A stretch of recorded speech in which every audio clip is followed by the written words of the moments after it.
silence your phones, and will help us to not hear those. Welcome to the Emmet County Zoning Board of Appeals meeting for Tuesday, July 21st, 2026. Monica, could you call the order and the attendance, please? Ellie will, but yes. Alexander? Yes. Bidet? Yes. Lively? Yes. Dreyer? Here. Hall? Here. And Gooding is absent. First thing on the agenda is approval of minutes for the last May 20th meeting. Is there a motion? So moved. Motion? Second. Second, any discussion? Any changes? Okay. All those in favor signify by aye. Aye. All those opposed, same sign. All right, motion carries. Minutes are approved. All right. So the first order of business tonight is to determine of whether or not to grant an extension to the filing deadline for the appeal filed May 22nd, 2026 in the case, the first hearing case here, which is more than 60 days after the March 5th, 2026 Planning Commission approval of a site plan at 5722 Rustic Road in Bear Creek Township as required by ZBA laws, Article 7. Is the appellant here tonight? Yes. Okay, are you the appellant or the? I'm an attorney for the Attorney, appellant. okay. Sitting next to me. All right, would you like to Okay, speak, please. and then we're probably gonna have a few questions for you as well. Okay. But if you'd like to make an opening remark. Sure. We're not gonna put the timer on you at this point. I'll be pretty brief. All right, thank you. The issue of timeliness to me is sort of it's more of a non-issue than you may believe. First and foremost, the wording of the statute, the ordinance is a bit ambiguous in terms of when the time frames begins, the 60-day time frame. And if you think about it from a common sense perspective, how can I or anybody else prepare a meaningful document for appeal here without some kind of a written order or decision from the body from which you're appealing? And that's common sense. It's also what is upheld in the Michigan courts. Okay, so in other words, is it minutes? Do you have to have full-blown minutes? Well, some courts have said yes, most courts have said, well, no, if there's another writing of some kind. In this particular case, there was another writing. There was a letter that was written to the applicant at the Planning Commission stage, the Wilkins, on March 24th. So the courts are very clear that that becomes then the first writing. So the appellate period starts from March 24th, not March 5th. So the document that we sent in is not outside the 60-day limit, first and foremost. And I hate to say things that sound like it's going to end up being some kind of a threat or anything like that. I don't say it that way, but we will take an appeal to the circuit court if we have to on that issue. Why? Because I believe it's important to get it clarified for the rest of the public and for this body as well. I don't see how you can have a meaningful appeal. I was waiting for some kind of written document from the Planning Commission so I could take their words and put it into some kind of an analysis for this body. And it doesn't make any sense to me to view it any other way. And again, the courts of appeals have ruled that already. So from a perspective of whether it was actually untimely or not, we argue that it's not untimely from that perspective. Even if it were to be considered untimely, what is reasonable? We were looking for the written document so we could present a cogent argument to this body. And I don't see how you could view it any other way. The Planning Commission, in our view, substituted its own opinion for the decision of the zoning administrator. The zoning administrator made way back prior to November of 2025, when the same parties filed for a contractor's review, that same decision. The zoning administrator made a decision as to how this request would be viewed under the zoning ordinance. So they had plenty of time to bring it to this body for an interpretation review, and they didn't do that. The planning commission itself, or excuse me, the township board itself advised the planning commission that they should seek a review to the zoning board of appeals before they went ahead and made a decision as well. They chose not to do that. So from a reasonable perspective, all I'm trying to say is, if we're looking at a couple of days here in terms of being outside the realm of it, it seems to me very reasonable, because it's important consideration whether the planning commission should be allowed to do what it did, which is substitute its own. Is there a statute that you're citing? I wrote a letter to the zoning board of appeals dated May 20, where I lay out in detail the various citations to the Court of Appeals decisions. I mean, I can read them into the record if you want, or, Well, with regard to the timeliness, with regard to time, okay. I'm specifically asking that, and that's what we're deliberating right now. That's what that letter is all about, it's the timeliness. Okay, is that something we received? I don't believe that was to the zoning board of appeals, I think that may have been to the county's attorney. If I may. Direct to the zoning board of appeals. Whether it made it to this body or not, I don't know, because I sent it to the zoning office. I'd be happy to provide copies of that, obviously.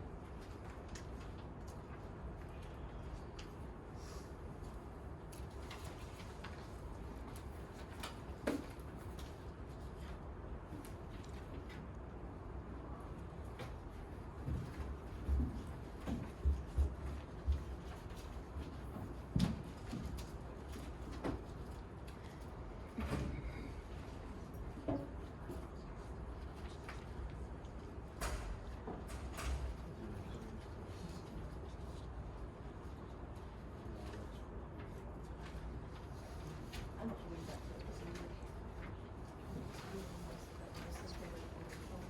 I looked at it over Tammy's shoulder and we did not.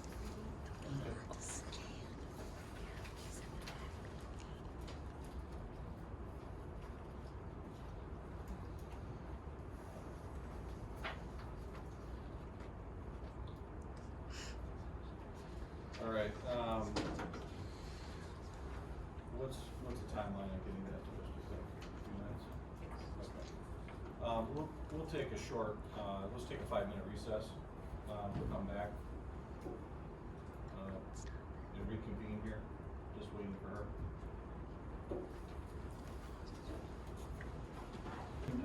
Give us a few minutes to take a look at this, but, we might have some questions here.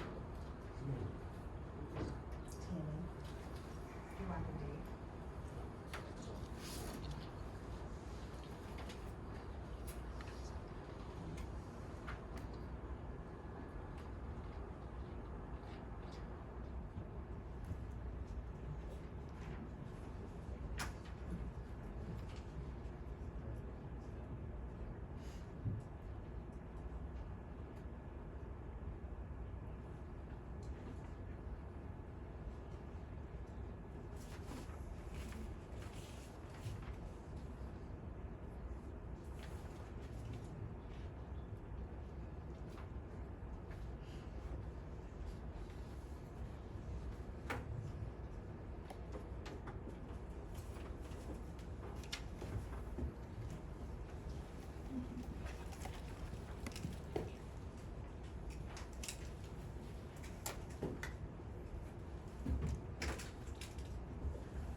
guys have questions on this?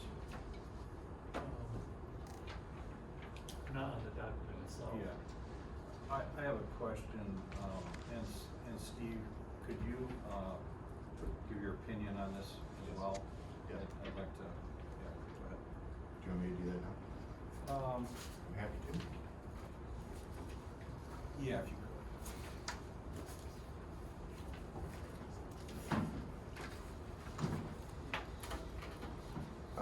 Hello, my name is Steve Jopik, Civil Counsel for Emmet County. Pleasure to be with you today.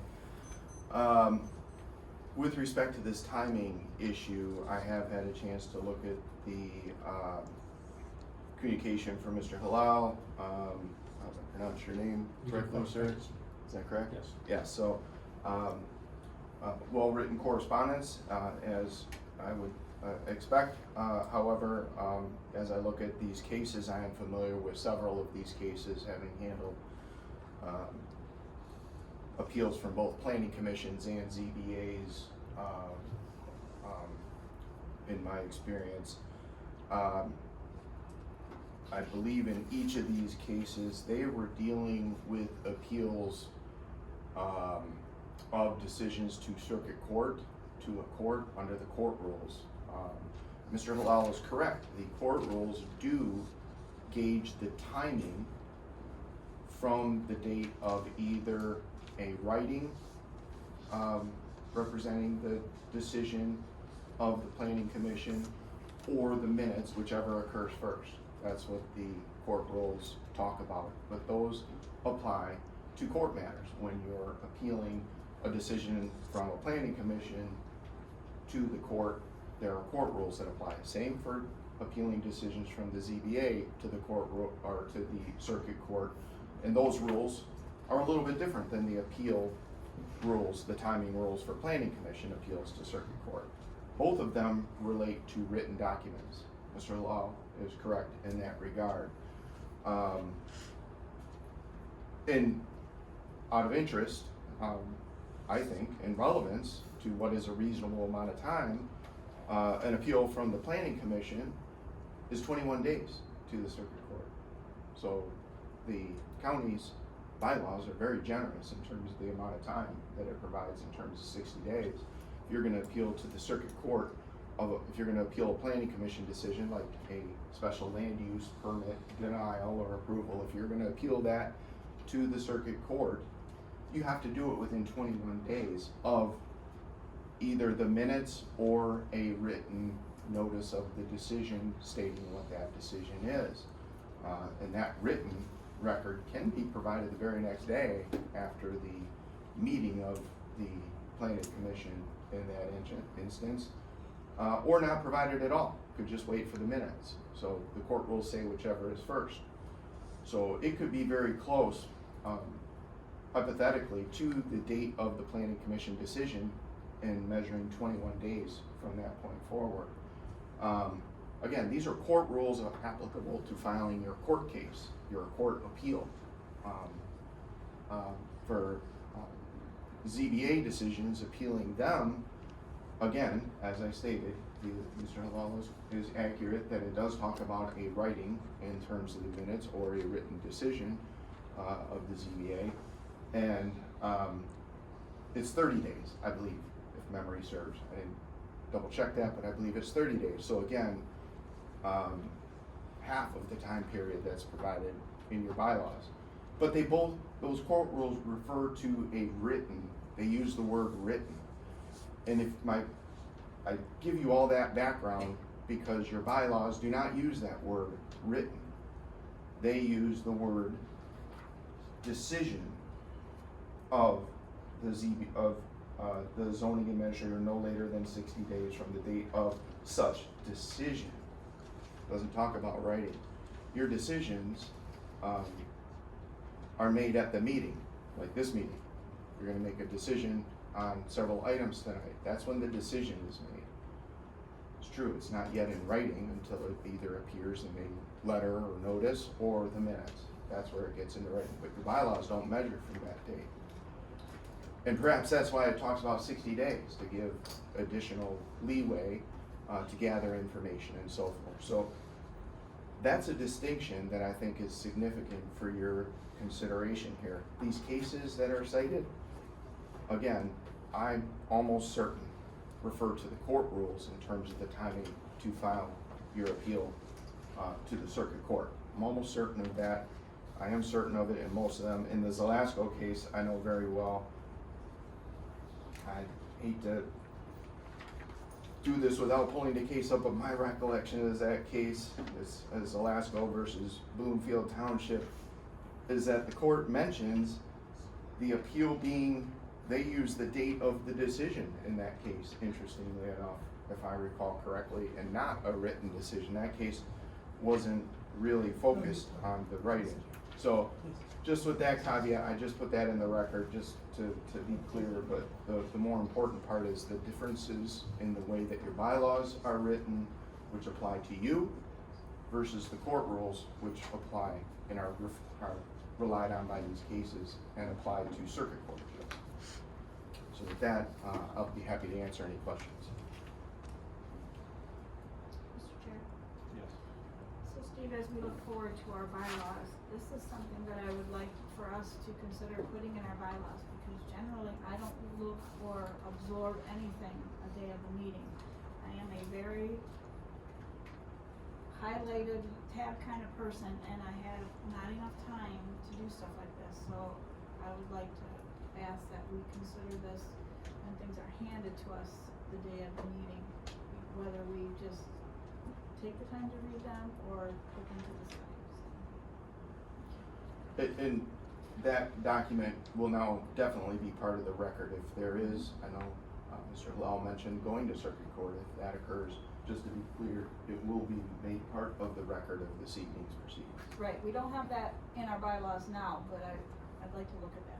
Is there a record of this being emailed to you, Tammy? It says It hand says delivered. hand delivery. This was Oh, hand delivered? 2 days before we received the application, Oh. so I'm not sure. So we don't have any certification of delivery or anything like that? Unfortunately, we do, Yes. sir. Yes, I do. We do. We do? If you wanna give me a second afterwards, I've been Okay. trying to wait. Yeah, my hold on. turn. Are there any questions for Mr. Bassett? None, that's, okay. I think we're all set. Thanks, Steve. Yes. First, Mr. first Lau, and, you first come and back. foremost, they were hand delivered. We have an acknowledgement of receipt and email on May 20th that it was going to be disseminated to everyone, so it was properly served, Who that was letter.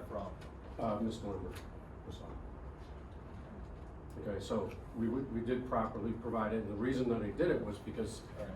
the zoning office was not going to accept the appeal right then. They're saying it was not valid at that time. I spoke And- with counsel at the time for supposedly for the zoning In any, ZBA or in whatever. any case, my question to you Yes, would be, sir. why did we receive it on May 20th?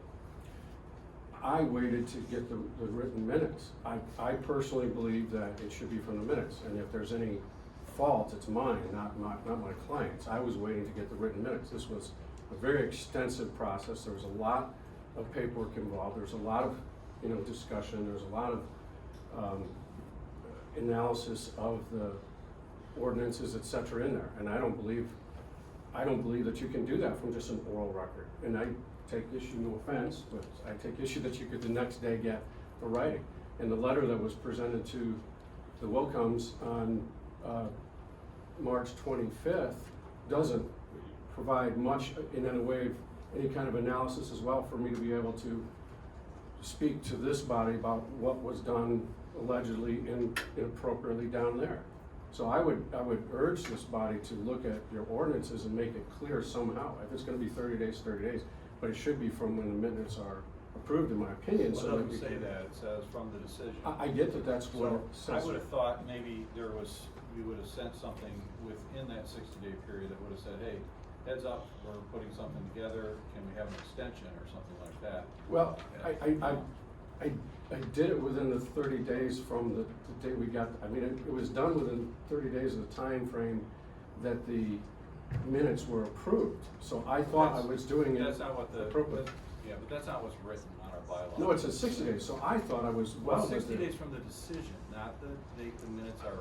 Sir, I hear what you're saying, and I hear what everybody's argument is in that Yeah. context. What I'm trying to say as an attorney who has done many, many appeals over my 30 years of practice, it always comes from the date that there's a written decision. And I respectfully disagree with my colleague that these cases are talking about court rules. They're not talking about court rules. They're talking about a decision of a planning commission or another legislative body like that. That's what these decisions that I wrote about are for. But I would also just urge you, let's not, let's not miss the important point of the appeal. The important point of the appeal is it's a very strong issue that is going to be before this body again sometime in the future. Can the planning commission use its own version of what should be, the decision as opposed to the zoning administrator? And that's an important point. And so I urge us, let's look less at the form as much as to the substance. Yeah, Thank you. please understand, we're trying to get an understanding of why it was not submitted in a timely fashion. I think you gave your reasoning. You guys, anybody else on the board have any questions regarding? I definitely wanted to make sure it had the language that was actually said, stated, put in the wording of the minutes, instead of my recollection of what was said at the time that it was, said. So I just don't think that's an appropriate way to appeal. If that's my bad, then that's my bad, but I think this body has the right and should have the right to get the right information on an appeal. Thank you. Any questions? We need to talk about this. I can start. I have a couple things. Go ahead. Chair? Go ahead. I think. So I had, being fairly new at the board, studying my paperwork, I have the zoning board of appeals handbook, which that stuck with me because one night I was reading it. And in the back, it's pretty clear about, even if we were to accept this beyond this requirement, could we be setting a precedent, and then what happens? So we just get case after case every month. I mean, we have our rules and it's 60 days. And I understand it. I'm having a hard time getting past the 60-day threshold. I mean, we could have received anything at any point up to the 60 days to try to ask for extension or anything, and I'm not seeing it. Mr. Boudet? Well, one of the things I was looking at, because I thought the same thing too initially. Mark, but then- could you use the microphone? Sorry, I felt this. Can we refer to the paper that we're looking at, just so that we can all turn to the same thing? Well, these are just my notes. Okay. Thank you. So, I felt the same way in the beginning too, but then when I looked at it a little bit more, I looked at the actual words, and it says the 60-day requirement is specific only to a ruling of interpretation of the zoning administrator. And this is the ruling of a planning commission. If we want to just look at the words, that's what it says. And so to me, my question for us is, does that give us something to hang our hat on to actually look at this thing and say, well, technically, there isn't really a limitation on decisions from the planning commission. That's not what the ordinance says. And I do think though, and then if you go to, I forget, one of the Michigan Zoning Enabling Act, it sort of says that, it speaks more about, adequate uses, and that there's sort of a responsibility to hear cases like this when the public health, safety, and welfare and the rights of the neighbors are involved. And so if I look at the general meaning of some of those statements, this is in Michigan Zoning Enabling Act 125.3504, 2 and 4A, they speak to this to some degree. Just paraphrasing, I feel like there is perhaps a reason to do this and to look at it. And I think there is an exception, because our zoning ordinance, which isn't a perfect document, does not say specifically that 60-day applies to a planning commission. It speaks specifically to a zoning administrator decision. Well, This is not what this is. I think you hit on something too, and I've been going through this with fine-tooth comb and trying to split hairs and things, and I I think it's, I'm coming up with the same thing, our ZBA bylaws, this is something that's new to us, it's uncharted territory, we haven't seen it before. And our zoning, bylaws, or ZBA bylaws really don't, they reflect more of an intra-department, interaction than an inter-department, interaction. And I think that's, in the wording, it says there that, you know, specifically, get all my stuff in order here. Where's the ZBA bylaws? You got the ZBA bylaws right there? No, I don't think they're Well, in the anyway, packet of It's ABCs. It's- A. Yes, in the packet of ABCs. Yes. There it is. I got it all marked up here. So, as far as the appeals go, it's very, you know, grant an extension 60-day period in specific cases where the applicant is, let's see here, no, that's not it. An appeal should be taken from any decision, ruling, or interpretation made by the zoning administrator no later than 60 days.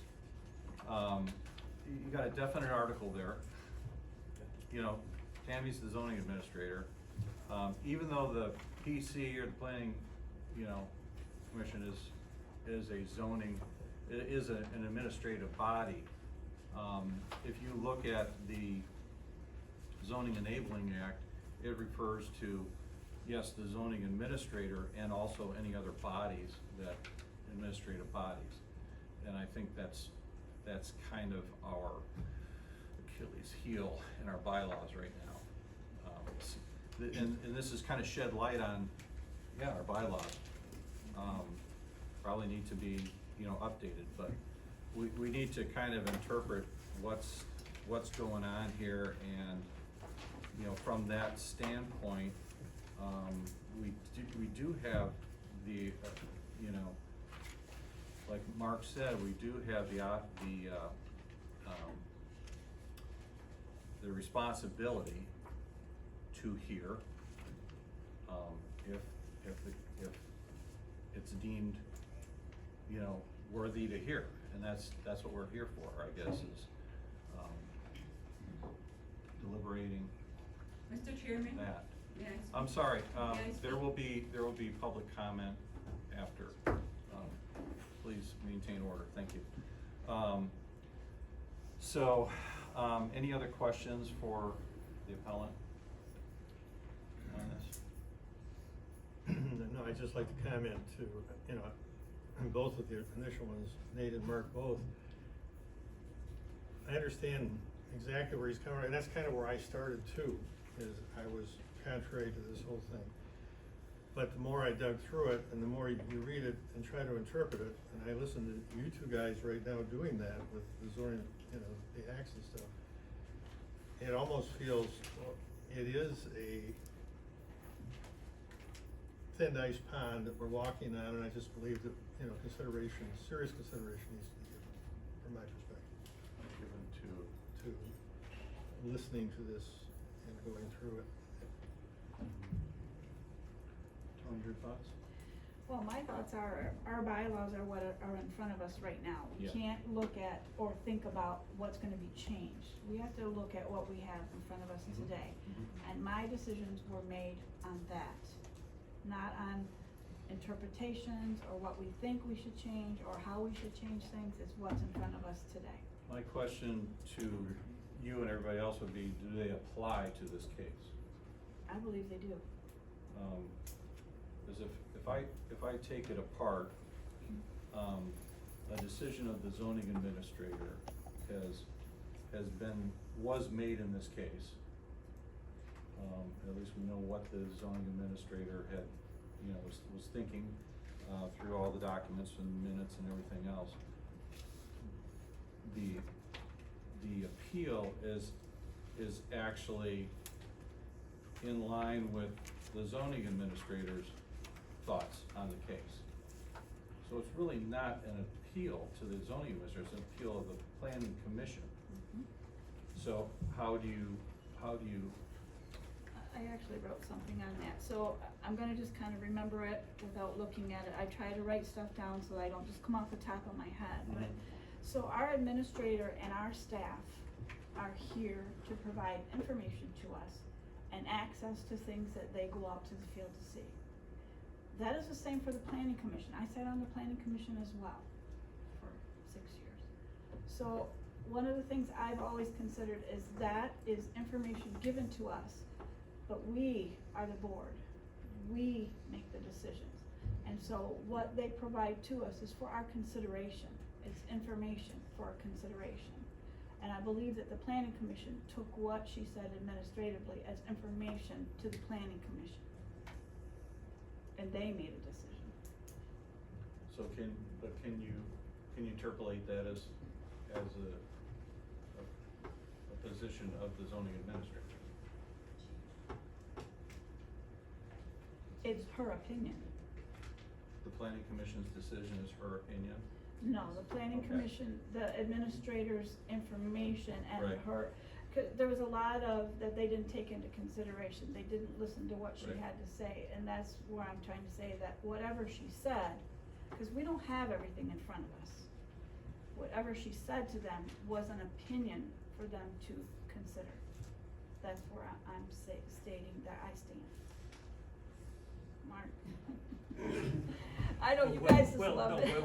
Well said, but I think that is, a discussion further down the road. I wanna have the discussion with you, but we Mhm. first have to decide whether we're going to have that discussion. Exactly. Because we're at the point now, it's like, are we going to hear it? And That's I wanna where- have the discussion, cause I have points I'd wanna make. Mhm. But I am, this is complex, there's a lot going on. There's a lot And going on. it's almost because of that, I don't see the harm in giving it a second look. Based on what I said prior to this, Mhm. that I think it is reasonable to allow the appeal to go forward, then we can have all these discussions. But we gotta get over this first bridge. And that's what I want to do, because I think there's pros and cons both ways. And it's interesting, you said we don't have everything in front of us. What else is there? I wanna know, so, but I'm not gonna find, I'm not going to find If we get that far, I have a out. huge page, so. Excellent. That's, But- I already told Allison that if I am to make my motions tonight, I have made copies for her. I've written all of my motions down in complete form. Yeah. And I don't think that we should hear the appeal according to our bylaws that are in front of us now. Yeah. But I interpret it differently, because the way I Well, interpret it. that's why we're a board. Yeah, We're- exactly. And Yeah. Mark, And when that's we a good walk thing. out of the room, we still say, have a good night. High five, yeah. Can I make a comment? So I think you need to look at the whole paragraph on appeal, and not just stop after the first phrase. And then I think also it Yeah. would be important to I know where you're getting. allow the property owner that is the subject of the appeal to, address the board as well, Okay. with regard to the remainder of that So let's- section of the zoning ordinance. Yeah, so let's go. And my apologies to Mark Halal and the applicant for not providing that document. I don't recall receiving it. It's very possible that I did, and likely I did because they said that I did through my email, but my apologies for not including that in your packet. Apology accepted, I think. There's a lot. Not intentional, I can tell you that. Right. Any other? Silence phone, please. Any other thoughts? Casey, have any other thoughts?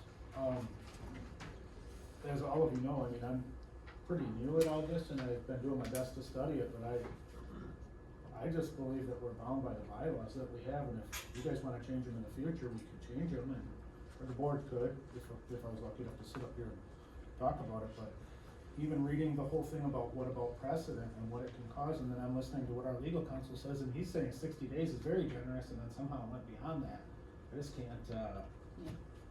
I just know what I can read, everything that I have with the bylaws, and the rules are the rules, and if we're a board of rules, I understand that changes could be made in the future, but just the way that I read it, and all the time that I put into it in the last week, says 60 days.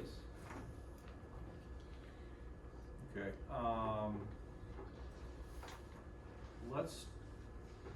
let's talk about the other aspect of,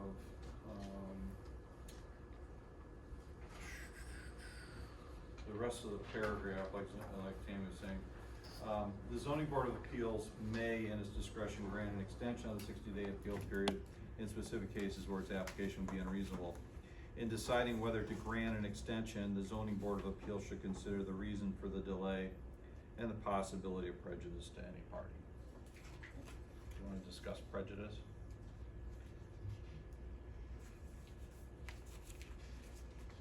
I had a question about it. Yeah. So if, the applicant were to have thought, I did read that they had called, planning department and confirmed that there was no appeal filed within the 60 days, and then they continued to make all of their improvements, if they did improvements on their property, would that cause injury to again, I'm just asking. Well, I'm that's not trying to the learn. prejudice part of it is the monetary aspect of the investment. Well, they have, if you drive by, they've already started constructing Yeah. the fence, so they've got costs already. Is this where we actually hear from from the Yeah. landowner? Yeah, Because then I we perhaps think- have questions from that. Yeah, and I'd like to kind of start, do Ryan Wilkins want to come forward? And I do have a question with regard to the prejudice aspect of it, so, it's my understanding, and tell me if I'm wrong, that, you started the business, prior to, the zoning administrator getting involved with, the non-compliance aspect of things. Is that true? Is that? The beginning was that before we bought the property, we read the zoning ordinance in the part, Right. where it said the forest production operations, Right. it says permitted by right. Okay. And only one other place in the 200+ pages of the ordinance does it say that that means, it didn't say that anywhere in that section. In another part, it says, if you change your, use of the property in So- any way, you require a site plan. So there was a misunderstanding for us that you needed a site plan just to start So I guess processing my firewood.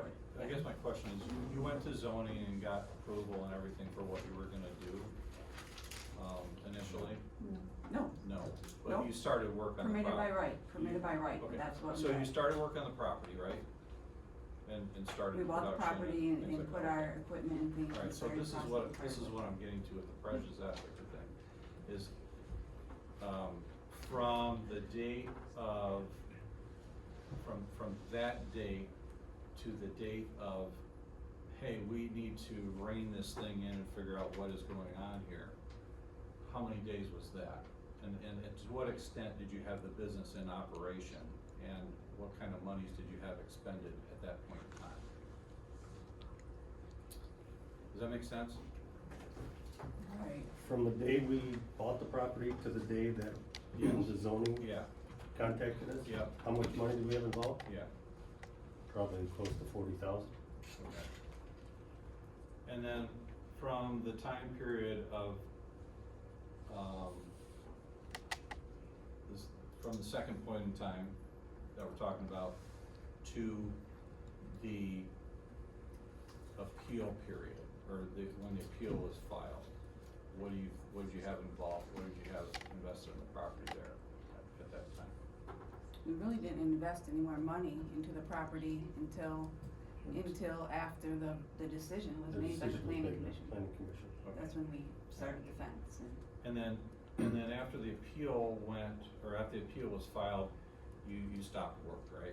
We were told to, yeah. Okay, alright. Okay, so Stop, when you say stop work, stop construction of the fence. and- stop construction, Yeah. stop everything, yeah. We've still been allowed to work We've still there. been allowed to work there. Okay. Is that the definition of it?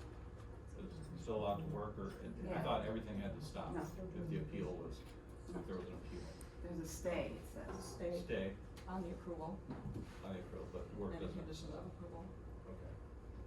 Alright, Craig, may I ask staff a question? yeah. Why would they have to stop building the fence, when the fence would be appropriate to help shield the noise from the neighbor? Why would that have to They stop? weren't told they had to stop.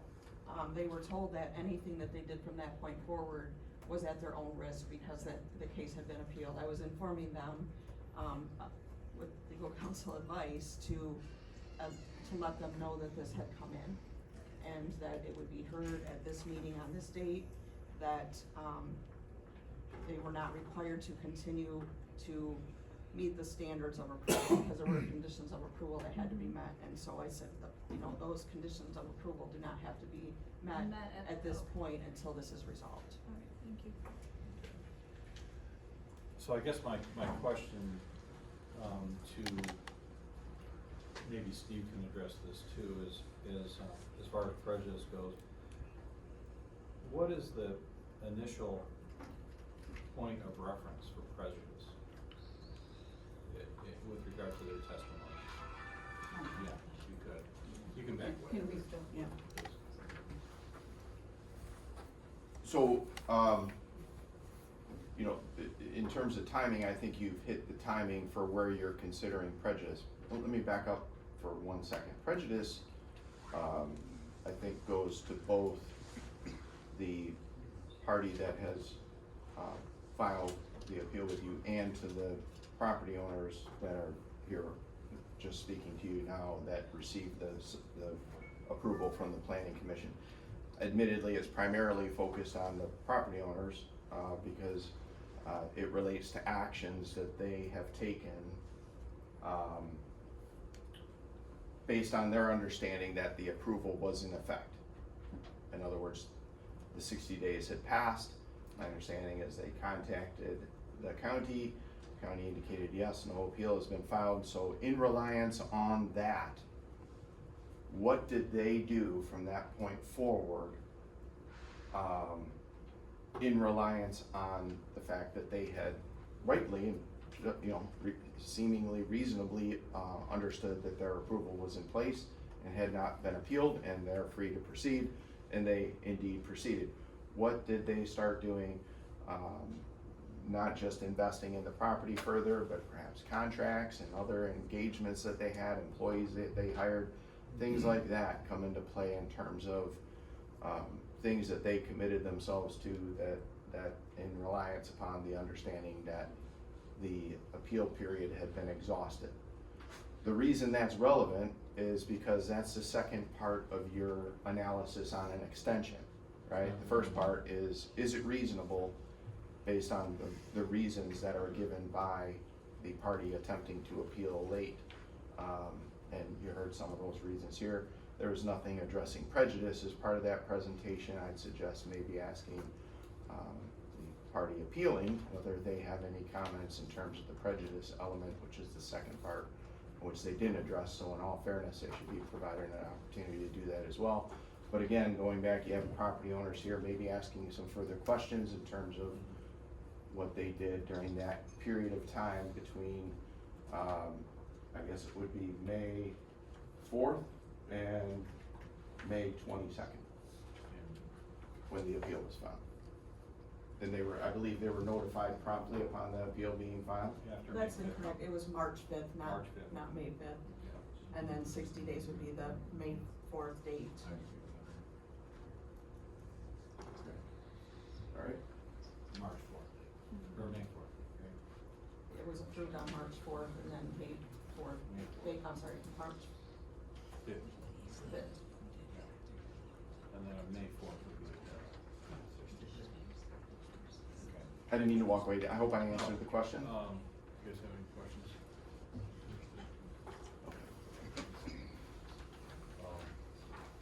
Did I entertain that? I'm curious about kind of speak. Yeah. What we just heard. Okay.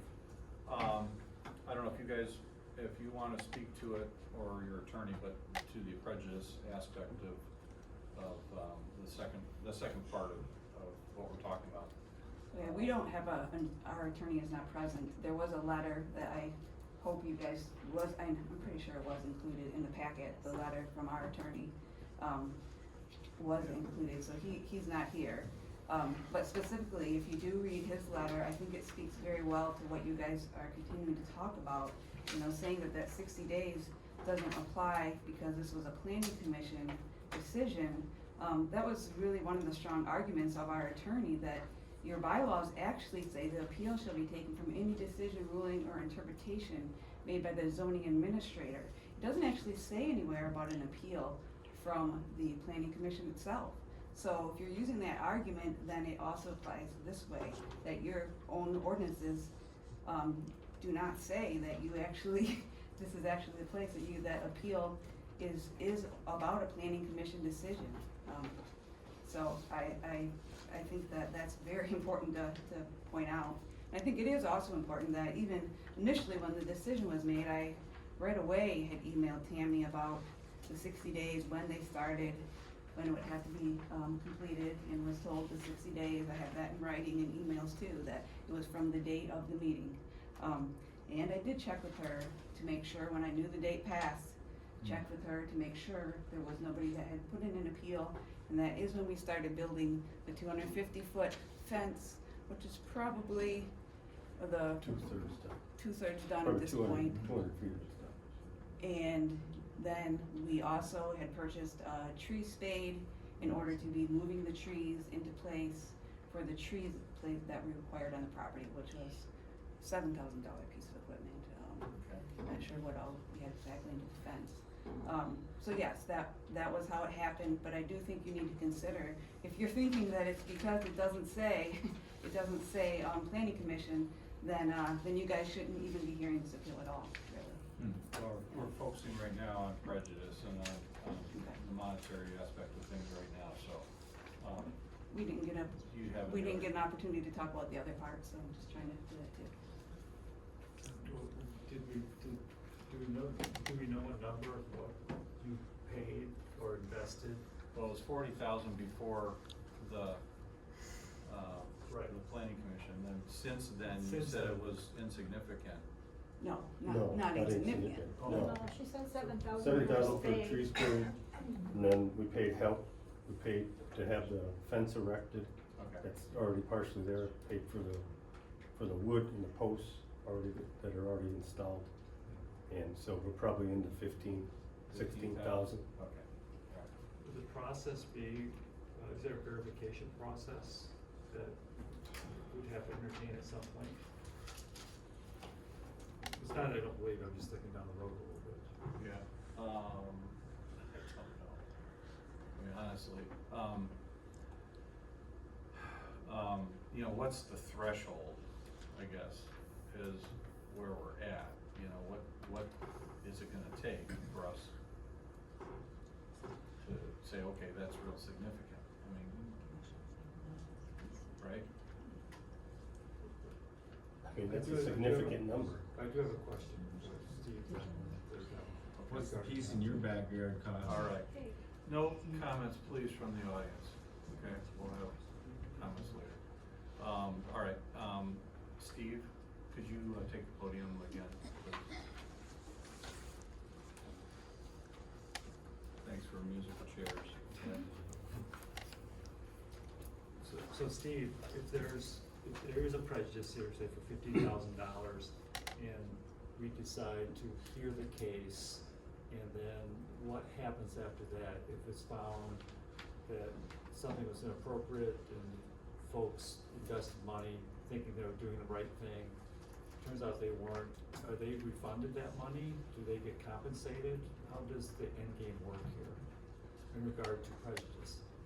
Yes, well, in terms of refunded or compensated, the county wouldn't, the county hasn't extended anything there, so the county wouldn't refund or pay any of that back. Honestly, I'm not sure what their recourse would be. That would be between them and their attorney, if there is any recourse to be had. Recourse meaning some sort of remedy to get compensated for what they spent. I think this body is here to look at, you know, both sides. You're looking at the nearby property owners who have filed this appeal, who have some concerns that they've expressed to you and bases for the appeal. And you know, provisions that you're debating amongst yourselves, whether they're clear enough in your bylaws, and whether the reason for the late filing is has been substantiated, and so you're looking for a fairness sort of decision. What's reasonable relative to the applicant before you bringing this appeal to you? So balancing between any prejudice that you're hearing versus the reasons that have been given for the late filing. Do they offset any prejudice that may have occurred to the property owner? Are there intangible prejudices as well as tangible? It depends on what you mean by tangible and intangible. Fairness is not something that's really tangible. By itself, it's intangible. You're looking at justice and what's fair and what's a right decision to the applicant that has filed this appeal, the appellant here. Mm-hmm. So that is an intangible. So my answer would be yes, you could take into consideration both tangible and intangible. Okay. And that's the whole point of what I'm trying to convey. Yeah, I don't think we can focus just on the monetary aspect of things, so I'd like to switch back to Mr. Hillel, if you come forward, and can you address prejudice? Sure. In your client's case? First and foremost, I want to bring this body back to what is, in my view, the single greatest issue that it faces, which is the zoning administrator made a decision. That decision by law is supposed to be binding on the PC, and they didn't accept it as binding. And I think this body should look at that and say, this is the, prejudice to either side, doesn't matter as much as us fixing a substantial problem within our house, which is the planning commission deciding we don't have to listen to the zoning administrator, we can make this decision ourselves. They were warned by the township, they were warned that they had to get an appeal of that administrator's decision before they could make the decision that they made, and they just said, no, we're just gonna go ahead and make our decision anyway. So I submit that of all the other things, I'm not saying these other issues are non-issues, I'm not saying they're not important, but of all the issues that are facing this board right now, I think that the primary issue is whether or not we, as a zoning board of appeals, can afford to just say, well, we're gonna let this one pass. We're gonna let the planning commission ignore the ruling of the zoning administrator, which by law is binding. So I just say that. As far as prejudice goes, the landowners are prejudiced too. And there are plenty of them up here that I imagine are going to speak to violations of even what the planning commission said that they could do. Cows on the property, different other events. So there's prejudice on both sides during this period of time in terms of how things have been conducted on that property. This is an important issue that way as well. So the balancing act between what to me is reasonable, I still stand by my statement that when you say a decision, to me, a decision of the legislative body is what's put in writing. A decision of a judge isn't valid until it's put in writing, for example. So if that's my bad, that's my bad, but I don't see how I could possibly have given you a product that was meaningful without having something in writing from the board to, from which I'm taking, I want to appeal. So, the amount of prejudice, whether it's reasonable or not, unreasonable, in my view, it's 2 days. The law is pretty clear from my perspective. That the circuit court, if I took this to appeal, the circuit court would read all these cases I cited to it and say, it is from the 60 days runs from the date of the first writing. And in this case, perhaps that's the March 24 letter from Ms. Nordenberg to to the petitioners here, stating, okay, you can go ahead and do whatever it said. I haven't even seen the letter because it wasn't sent to my client. I haven't even seen that letter. But when we're talking about the balancing act of prejudice versus non-prejudice, we're talking really days. They weren't prejudiced by that many days. And again, if you listen to the neighbors, I believe that you're going to hear a lot of testimony as to the fact that there was a lot of activity that went on that property that was not something that was authorized even by the planning commission. So you could take that into account as well as far as prejudice goes.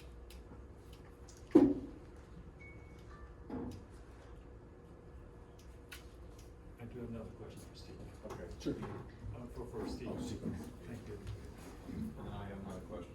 Okay, so it just, this isn't quite about prejudice, but a comment that the attorney just made, that the zoning administrator's decision is not, essentially paraphrasing, it's not an opinion, it's a ruling. Is that correct?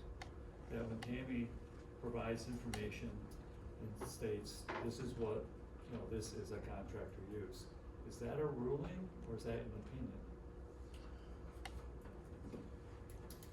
Well, as I understand, and this is something for you to decide, so I don't wanna impinge on your decision-making here, other than to say that, ask yourselves a couple questions, based on the facts presented. Did any party ask for an interpretation, officially, of the zoning ordinance, in terms of the permitted uses on the property and what they meant?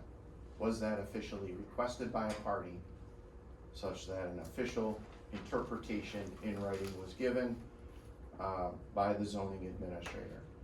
Or was it communications of information from the zoning administrator and staff in terms of perhaps what their understanding was of it, or their position on it was?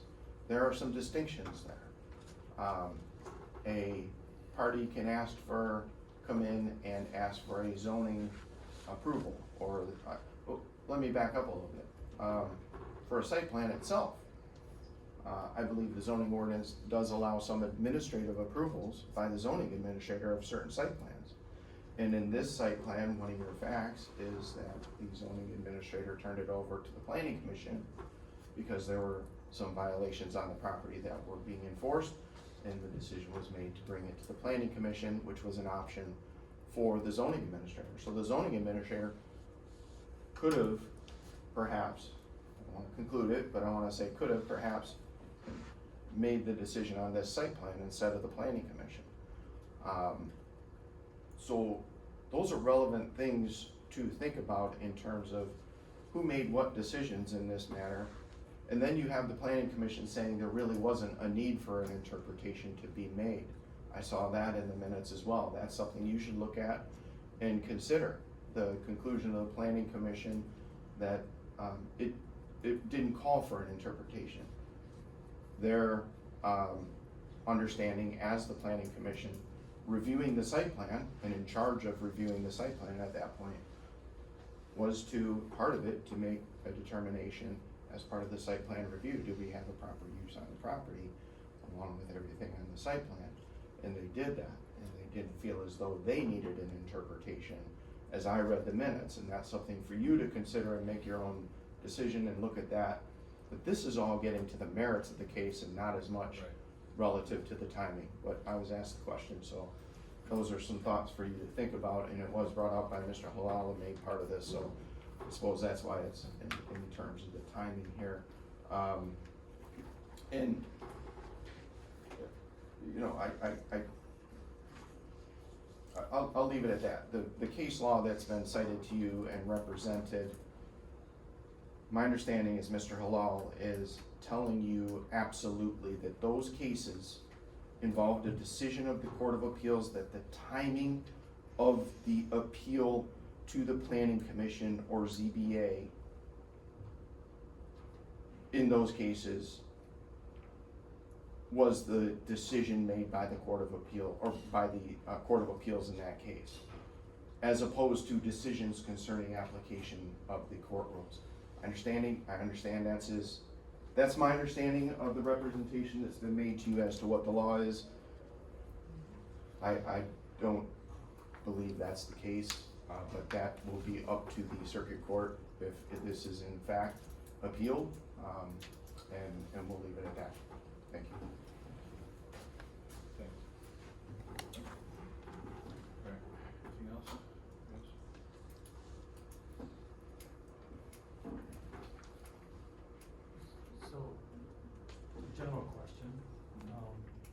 heard, there's prejudice from the Wilcombs, and there's prejudice from the people appealing the Dows. There's sort of like this balancing act. I really don't know how to gauge it. You know, one thing is monetarily, something is something else. There's other neighbors involved. I don't know how to gauge, how to weigh the difference, or just say they're the same. Do they equal each other? I don't know how we gauge that in making a decision in this particular case without more information. Mhm. Again, it goes back to, there's a lot of questions out there. Well, how do we get to the questions, and, you know, what Steve was just talking about, because I know it's not part of what we have to decide here first. Right. But by my. Well, our first. So I'm just sort of feeling that the prejudice portion of the question, you know, part B of this whole thing, is maybe neutral.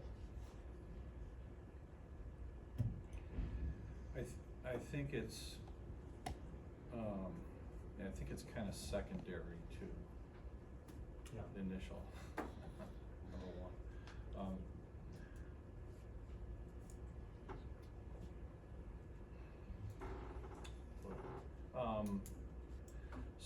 So before us is the timeliness of the appeal, whether or not you know, I've kind of given my opinion, on how I see the ZBA, bylaws as specific and, as they are, they're almost too specific, to our own little bubble. And I think, I don't know, I just, you know, on the other hand, if this goes to the Court of Appeals, you know, if we just, say, no, we'll let that be handled there, you know, it might come back here anyway. Yeah. Might be remanded by the circuit court judge. It's a possibility. Mhm. Well, if we just want, where everybody thinks right now, I'm still in the same place.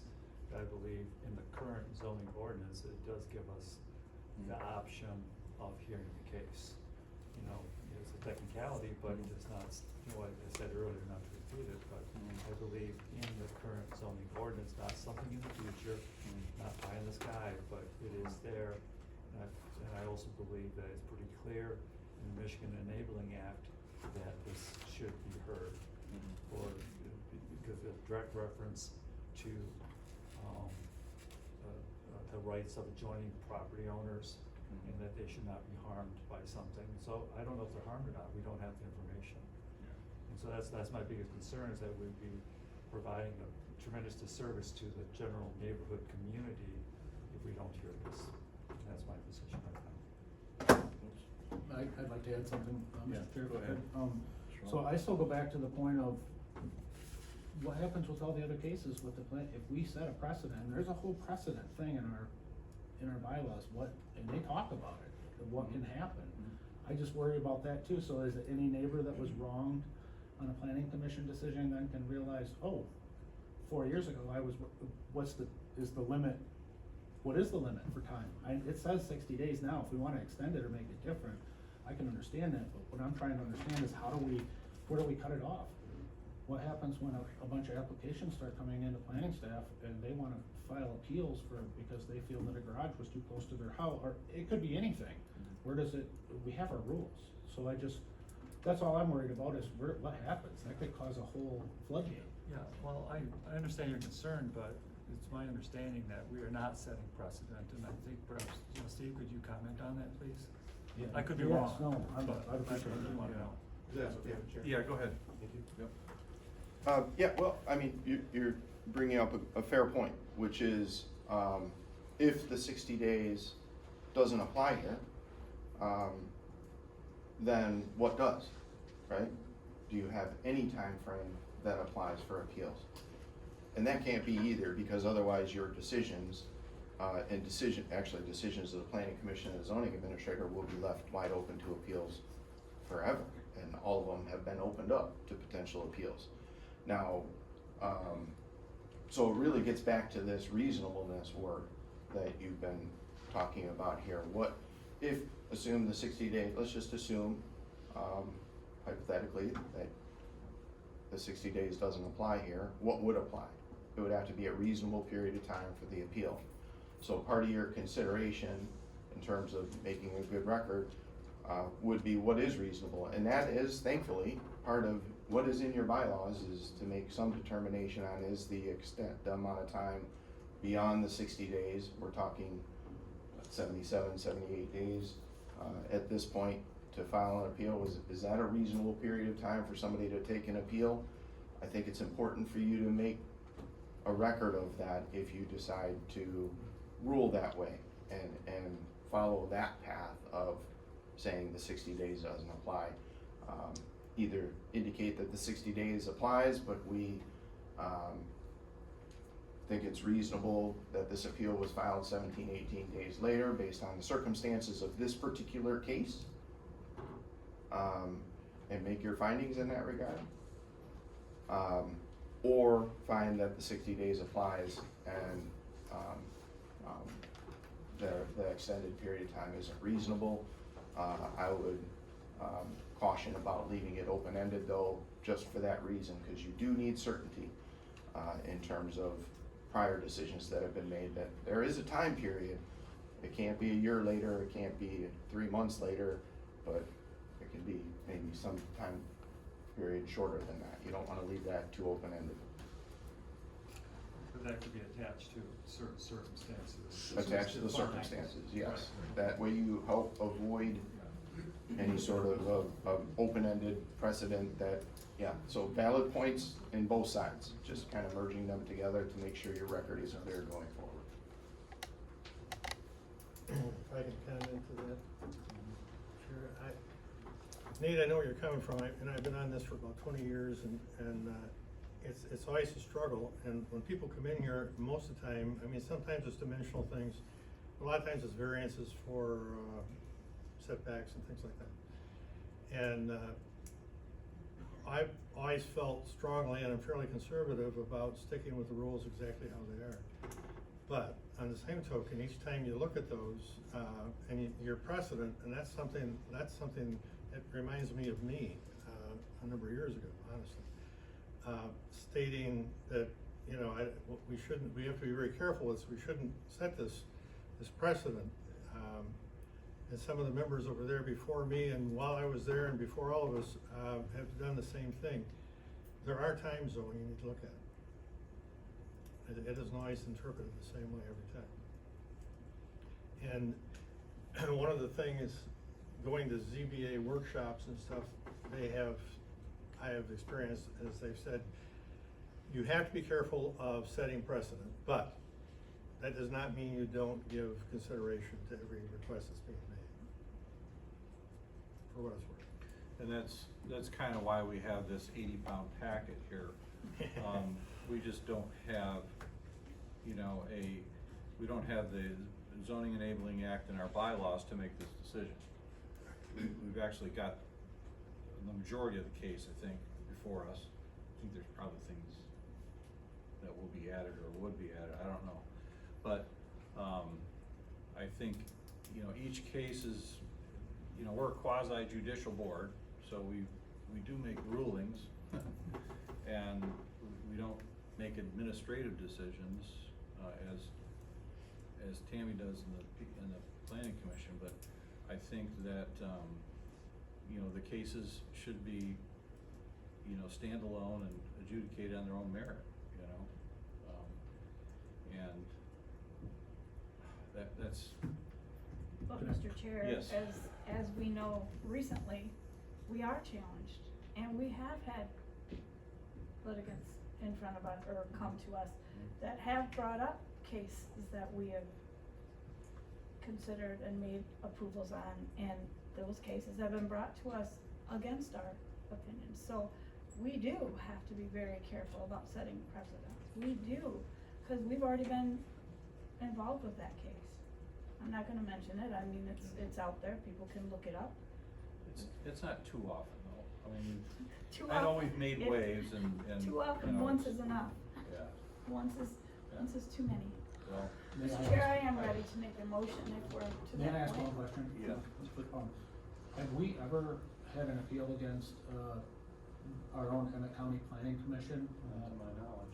This is the first time, so that plays a part in with following the rules too. I mean, it's our own planning board, it's made up of several people, so I thought about that. But again, I'm new to all this and I'm happy to sit up here and keep learning. Yeah, that's why in our bylaws, it doesn't say the boards or the other entities, you know, administrative entities, it says the zoning administrator, and that's who we deal with, basically.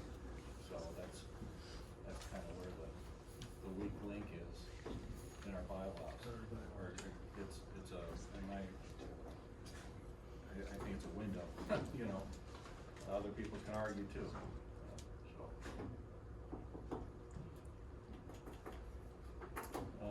Anything else? Did you wanna make a motion? I have a motion prepared, and it is written, and I have supplied on the back the 3 pages of the information that we have attached to it. I will be giving it to, if it moves forward, I'll hand it forward. I move to deny the request to allow an untimely appeal in case PZBA 26-007, Matthew and Amanda Dow, for an appeal of the Emmet County Planning Commission's March 5th, 2026 administrative decision of case PSPR 25-005 to approve the site plan for 5722 Rustic Road, Bear Creek Township, parcel number 01-16-36-400-008 for the following reasons.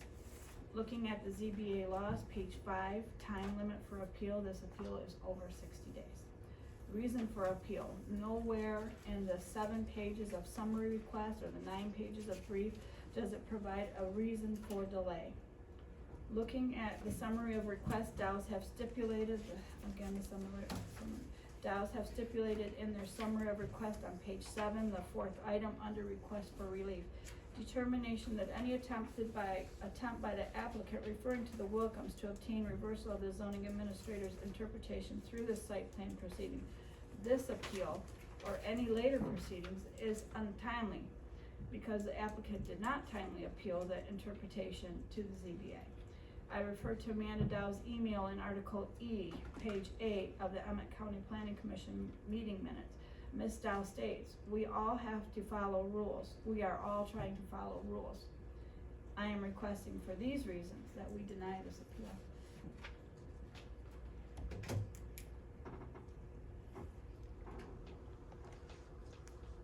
That is my motion. Is there a second? I second that. Yes. Mr. Chair, thank you for recognizing me. There's a motion on the table and a second. Before you voted, I wanted to, just for the record, indicate that one of your members is not present here, and for purposes of the record and explaining why, Mr. Gooding is not present at your table, and the alternate is sitting at the table is, under the Michigan Zoning Enabling Act. It indicates that a member of the Zoning Board of Appeals who is also a member of the Planning Commission shall not participate in a public hearing on or vote on the same matter that the member voted on as a member of the Planning Commission. It explains that that is a conflict of interest, and as a result, Mr. Gooding is unable to sit with you this evening, and I want to make that clear for the public and the record, so nobody thought he just was not here because he didn't want to be here. There's a reason behind it. Thank you. Thank you. And I know that there's a motion and a second on the floor too, but I would like to have Tammy explain, Article B in our folders, because I did get a phone call for that, so I'd like Part to- of our discussion, we'll do that. Okay, well, I thought we were at discussion, so we've got a motion and Any discussion?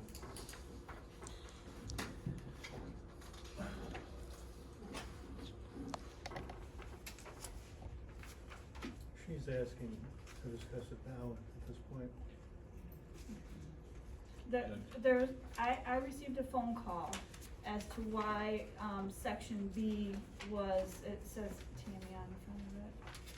Per Tammy's request, that she did not provide B to us, and it looks as though she made a decision, and our bylaws state that, all materials should be provided to the board, so I wanted to give Tammy an opportunity to explain why we only got the cover letter.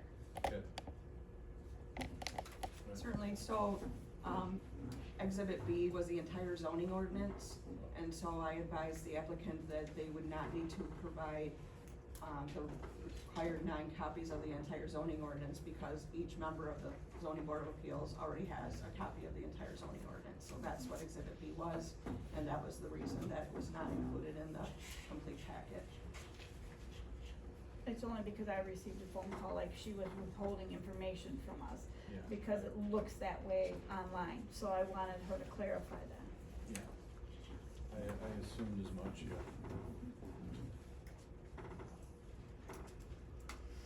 Any other discussion regarding it? No. Okay, roll call, please. Alexander? So let me just clarify, the motion is to deny the request by the Downs. If we deny the appeal, Deny the appeal. we're done. So a yes vote is to deny the appeal. No. Today? You just confused me there for a second.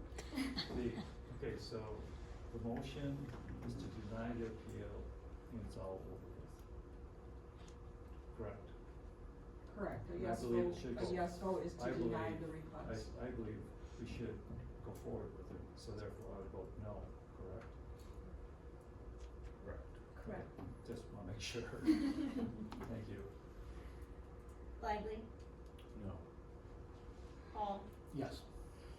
Dryer? Yes. Motion fails. Motion fails. Is there another motion on the table? Well, I'll make a motion, I'm not gonna do it as nicely as Tony did. I'll make a motion to approve, a second, it's in front of me.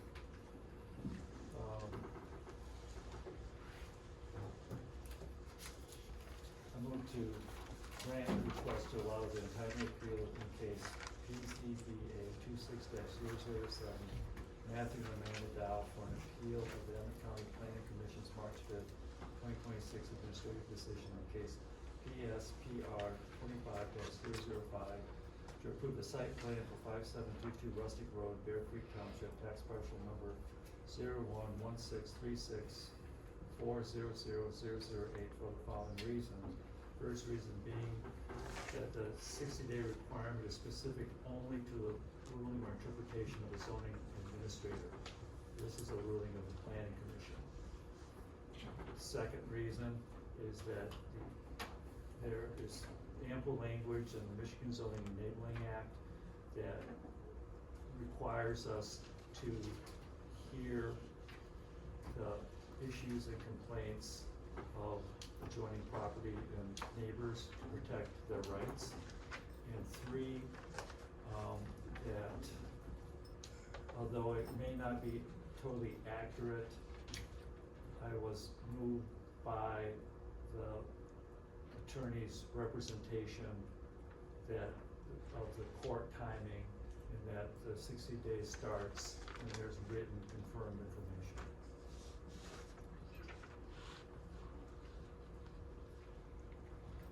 Okay. Is there a second? I'll support it. Supported. Any discussion? Okay, roll call, please. Uday? Yes. Dryer? No. Paul? No. Alexander? Yes.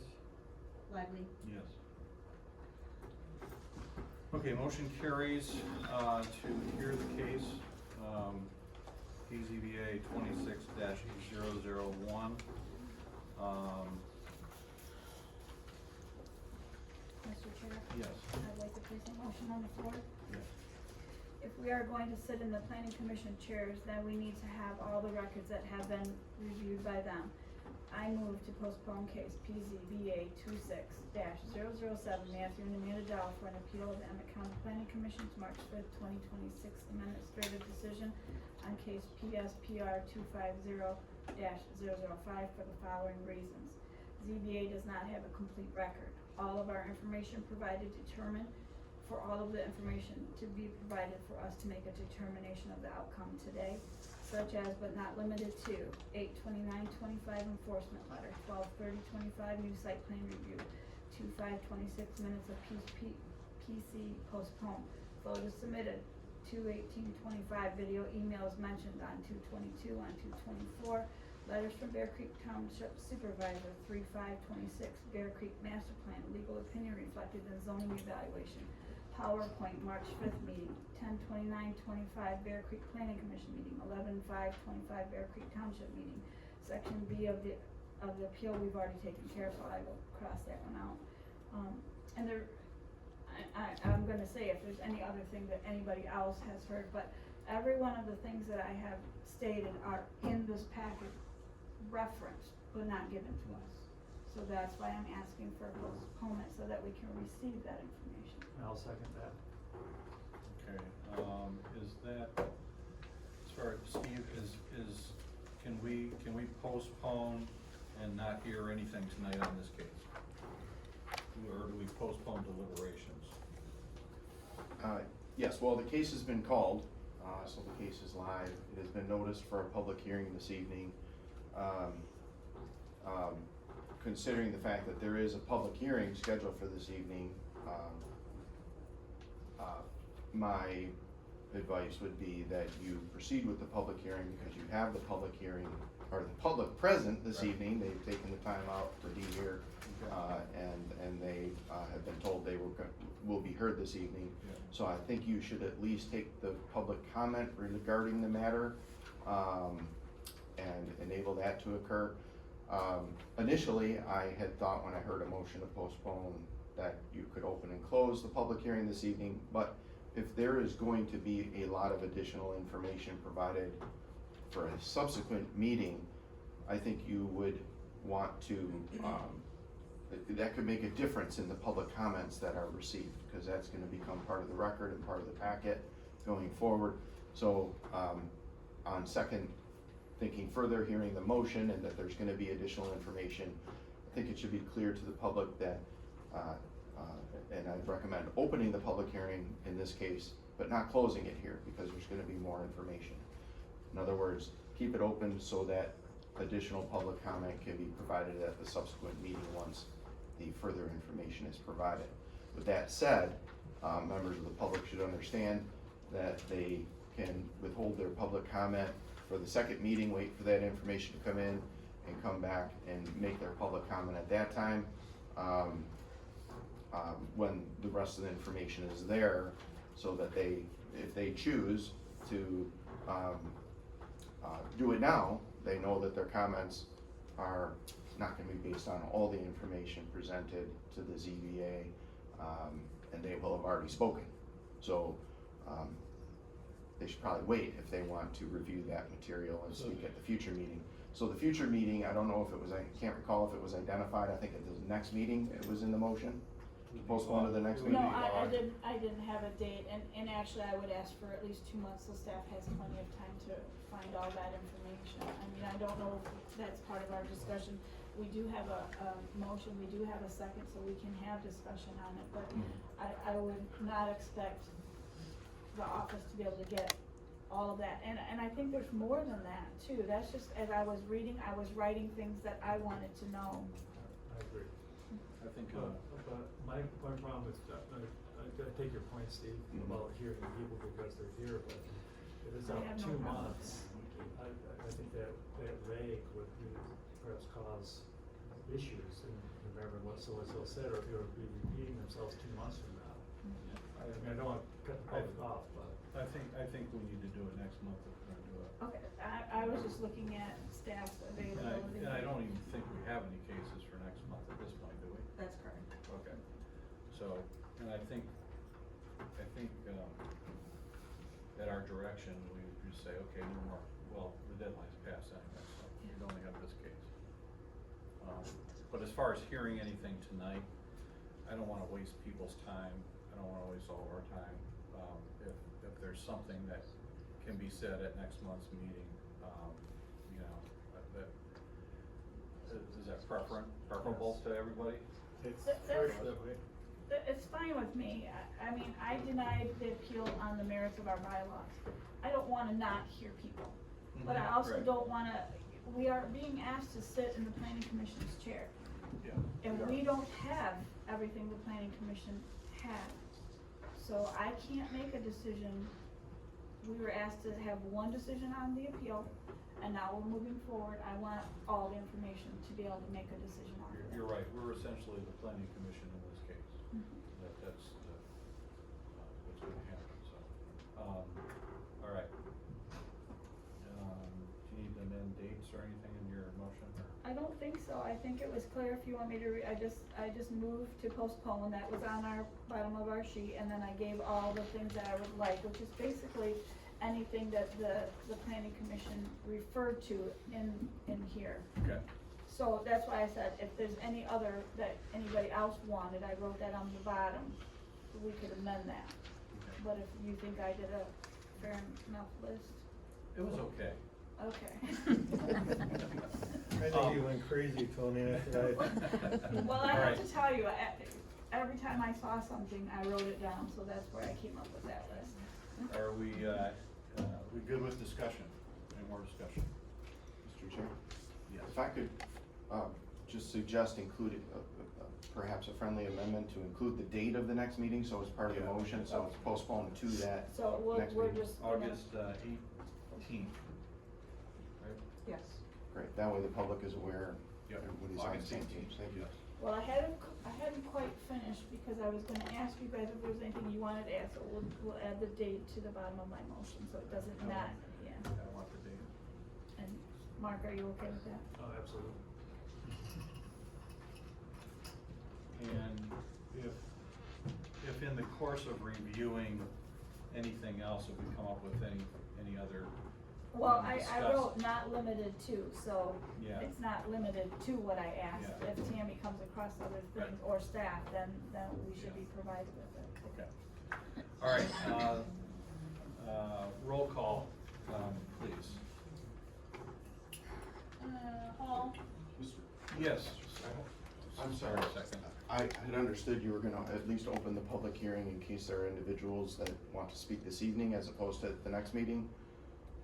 Again, it was noticed for the public hearing, I think you do need to, before voting on the motion, Because it is to postpone the case. yes. Yeah, okay, let's do that. But everybody has the date here, so, you know, for example, if they're not able to make it on the 18th, I think it was the 18th? 18th of August. Yeah, then Okay, tonight let's- would be their only let's opportunity. Table the motion, please. And we'll go ahead and open it up to public comment. I just ask that you state your name at the podium if you would like to speak. There's a 3-minute time limit. We've got a timer here, so we're gonna stay to that. So we have 3 other cases tonight, so, would anybody? Raise your hand and be recognized. Yep. Nobody? Can I request a point of clarification? Well, if you would like to come up to the podium so we can all hear you, that would be great.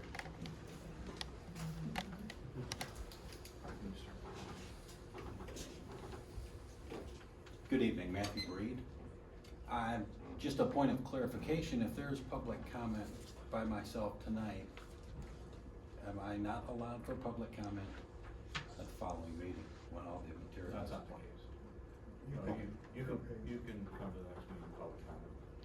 Okay, if we're gonna put off any decisions till that point, I think I'll hold that. I was just looking to clarify. Yep. Appreciate it, thank you. Anybody else?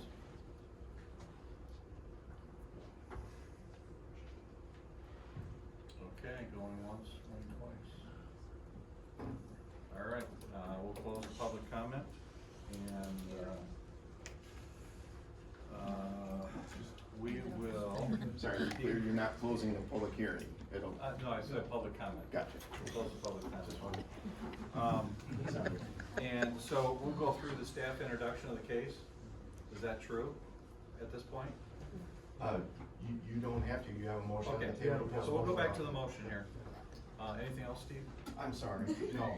Okay. It's a very confusing, and I'm trying to help. You are our crutch. Thank you. Thank you. So the motion is on the table, and roll call, please, Allison. Paul, Yes. Dryer, Yes. Lively, Yes. Uday, Yes. Alexander. Yes. Okay, motion carries, and case will be heard. Will it have the same number? Yes. Okay, same number, August 18th, 6 o'clock here, same location, all right? I would like to take a 5-minute recess at this point. Appreciate it, thank you. This is one, this is gonna be obviously so many things, I'll put together. but we don't need to repeat. Okay. All right, we'll bring the meeting back to order, and we will, there. This is the second case tonight, PZBA 26-006 Kelly Applegate. And its dimensional variances, lot width and lot area, vacant lot, Elder Road, Carp Lake Township. And this is the first hearing, and is Laura taking it over? Oh, Tammy's taking it. All right, go ahead. This is a lot area and lot width variance. This came to us as a result of the property owner trying to sell the property. And, it is zoned FF2 Farm Forest, it's 0.849 acres. Farm Forest 2 requires, 200 feet of lot width and 2 acres of land area. When we started to investigate how this parcel was created, we found that in November 1996, it was created and it does not comply with zoning, so it's not considered a non-conforming lot, so it was created after zoning was established. There were 2 deeds documenting the creation of the property. The warranty deed, recorded May 29th, conveyed 7 acres to, a different property owner, and then a quitclaim deed recorded November 14th, 1996, split off this 100 feet by 370 feet foot, piece of property, the subject parcel, and conveyed it to Kelly D. Applegate. Here is an aerial of the property. It is vacant land. I believe that the 370 foot dimension likely includes the road right of way. So the property, that acreage would be even less than the 0.849, or, yeah, 0.849. The property owner was not at the township meeting, according to the township notes that we received on your desk this evening. And the township board recommended that this not be approved, due to lack of information provided, and that the landowner did not make a presentation to address their questions and concerns. And it's, as you know, up to the property owner to, make their case. This is a photograph of the location of the property on Elder Road.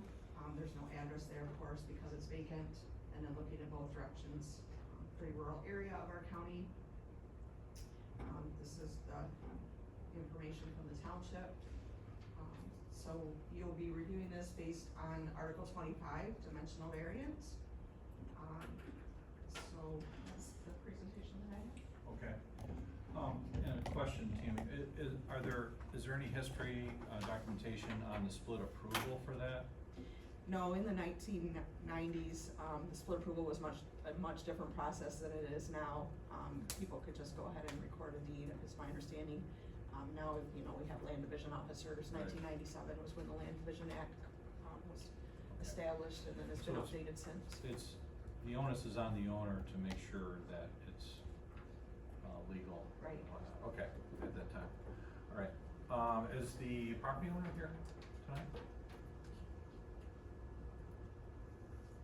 A representative of the property owner? Okay.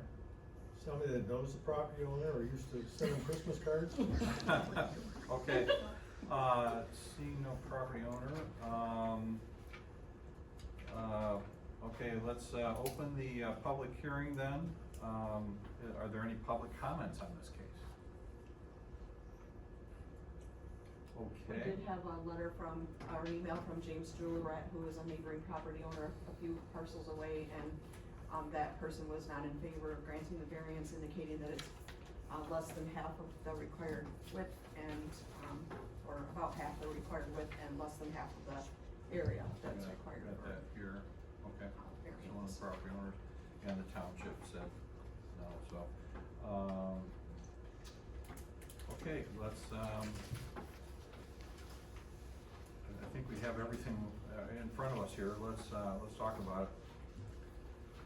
Well, it almost seems doomed. I mean, through zoning, it would almost have to be spot zoning or something here. Or they're not asking to be rezoned, they just want variance, but it doesn't even come close. I'm kind of familiar with the area just because my parents used to have a 40 and I used to hunt it when I was a kid. At that time, that was all open field. It doesn't make any sense, to be honest with you. I think she said that she inherited the property from her father-in-law perhaps, and I don't think she knew the present owner what the requirements were. Must have contacted the zoning department to find out, and obviously the last effort here. I'm very concerned about the answer, I wanna be able to build or use as camping site for buyer. I want, or the buyer wants, so I mean, I look at it, if a buyer wants a variance, let's wait for the buyer to get here and see what he or she may want, if they want to sell it. This is just, Yeah, there's, I'm kinda disappointed, she didn't show up for the, township board, and she's not showing up for us. And the lot was created illegally, and so that's, you know, I don't see any reason to grant a variance on this. Do we have to go through the standards anyway? We do. Because the first one. I'm just telling you how I feel. Okay. Yeah. I'm in agreement. Yeah, let's go through our standards here, for dimensional variance. Number one, that the practical difficulty was not created. These all have to be met as a function of granting a variance. So, that the practical difficulty was not created by an action of the applicant or property owner, it was self-created, and either existed at the time of adoption of the requirement from which the zoning variance is requested, or it is necessary as a result of governmental action such as road widening. I would still have this fall in the category of self-inflicted, even though it wasn't done by her, it was done by, you know, the person who granted her the property, they inflicted this upon this other person, unfortunately. well, and it said the subject parcel was created in 1996, only zoning was established in 72, so Yeah. if they'd just done a little homework, they'd have realized they couldn't and shouldn't have done this. Right. Agreed. Yep. And they are related, so. Number two, that strict compliance with regulations governing area setback, frontage, height, bulk density, or other dimensional requirements will unreasonably prevent the property owner from using the property for a permitted purpose, or will render conformity with those regulations unnecessarily burdensome. I think strict compliance is in the best interest of surrounding properties there. It's not a non-conforming lot, but an illegally created lot, so that's spelled out. Per what Bill said, it's not even close to the dimensional requirements. No, A legally created lot should go in there somewhere. that's what I said. I am not making this motion, somebody else better figure that out. I'm not either. That, you've used all your words for I've today. used my words. That the requested zoning variance is the minimum variance necessary to do substantial justice to the applicant as well as to other property owners in the district. I don't think that, just because you want to be able to sell it parcel and a legal piece of property doesn't mean that, we need to grant a variance here. So let me ask this, because you have the knowledge of this. Does that stop her from selling the property because it can't be built and it is too small? I mean, No. it's illegally, but so that's where my question was, to make I sure. won't expound on that, Oh. okay, since I know Just all no? about that kind of stuff. An adjoining I'm not property gonna owner might be interested in it, but, Oh. who else? I'm not gonna say anything. Okay. Number 4, that the requested zoning variance will not cause an adverse impact on surrounding property values or the use and enjoyment of property in the neighborhood or zoning district. I mean, you know, the home, We could reference the one comment that, one person felt like it was devalued properties, yeah. that are having those small. The only comments we have are from neighbors, a neighbor, basically. Okay, and then number 5 is not applicable. So, okay. Do we wanna continue here with the motion? Any other comments? So I just wanna clarify, all standards were not met. Correct. Mr. Chair, could I add one thing? Yes, you I'd may. like you to know that, I've made several attempts yesterday to locate that piece of property and drove by it, and thinking of Tammy, took the pictures, cause that kinda made sense, and I went by and didn't even think that was it. It wasn't even marked. So Yeah. that alone, I think, says a lot to me, cause I should've been able to see the piece of property and Yeah. put my eyes on it. Yeah, and because you're so astute, would you like to make a motion? Next time. Okay, all right, I'll guess. Poor guy, it's his first meeting. Hey, get in the fire, come on, Nate. Okay, you want me to do this? I'll do this. I'll make a motion here, to deny case PZBA 26-006 Kelly Applegate for a lot width variance of 100 feet and lot area variance of 1.15 acres to allow a vacant parcel in section 6 of Carp Lake Township. Tax parcel 03-06-06-400-011 that does not comply with current FF2 zoning district standards or the standards in effect at the time the parcel was created. To be used as development parcel based on the facts presented in this case and the following findings.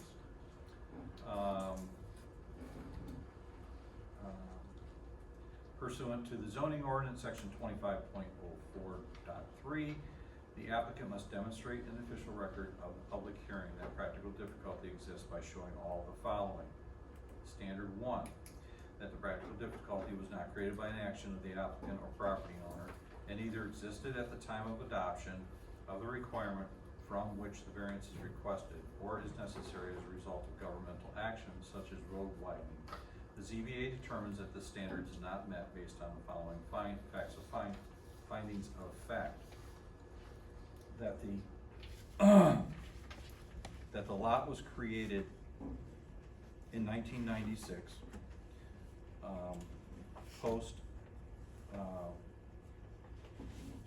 after the establishment of zoning in Emmet County in 1972. It was,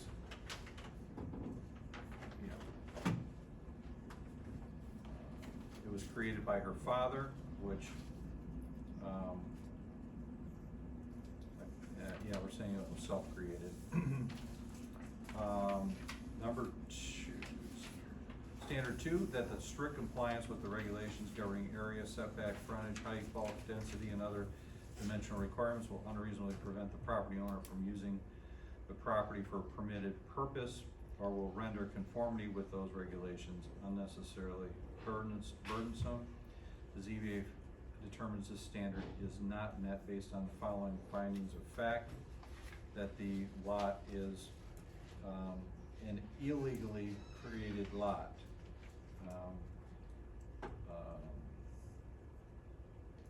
And no zoning permit can be issued for the property because it is an illegally created lot. Okay. Standard 3, that the requested variance is the minimum variance necessary to do substantial justice to the applicant as well as to other property owners in the district. The ZBA determines this standard is not met based on the following findings of fact, and I think we referred to one of the neighbors, just reference to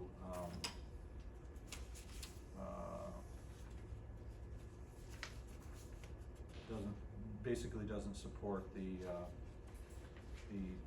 district, or the Request, the what? the request to, the variance, it's less than half, you know, it's.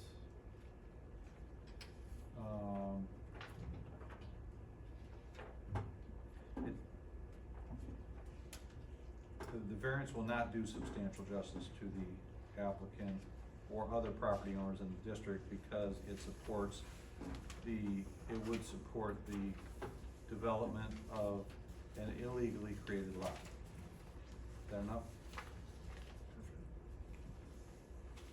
That the requested standard number 4, that the requested variance will not cause an adverse impact on surrounding property values or the use and enjoyment of property in the neighborhood or zoning district. The ZBA determines that this standard is not met. Any variance would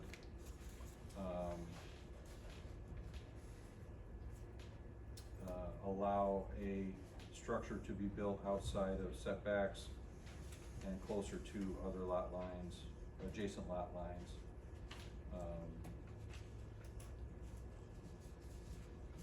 And also because this lot is not just a non-conforming lot, but an illegally created lot. I guess you can use that illegal. It's not a non-conforming lot. It's an not, illegal yeah, lot. it's, parcel's not considered a non-conforming lot, but an illegally created lot. Right. Cause you can do things with non-conforming, okay. And standard 5, that the zoning, ordinance shall not increase any inconsistency that may exist between the zoning ordinance or structures or uses and any airport zoning regulations, airport layout design or plan, or airport approach plan. ZBA determines that the standard is met because it is not applicable. Because all standards are not met, the motion to deny this request is made. Support. Support is made. Any discussion? All right, roll call please, Allison. Alexander, Yes. Day, Yes. Hall, Yes. Dryer, Yes. Lively. Yes. Okay, motion is denied. Case, case number.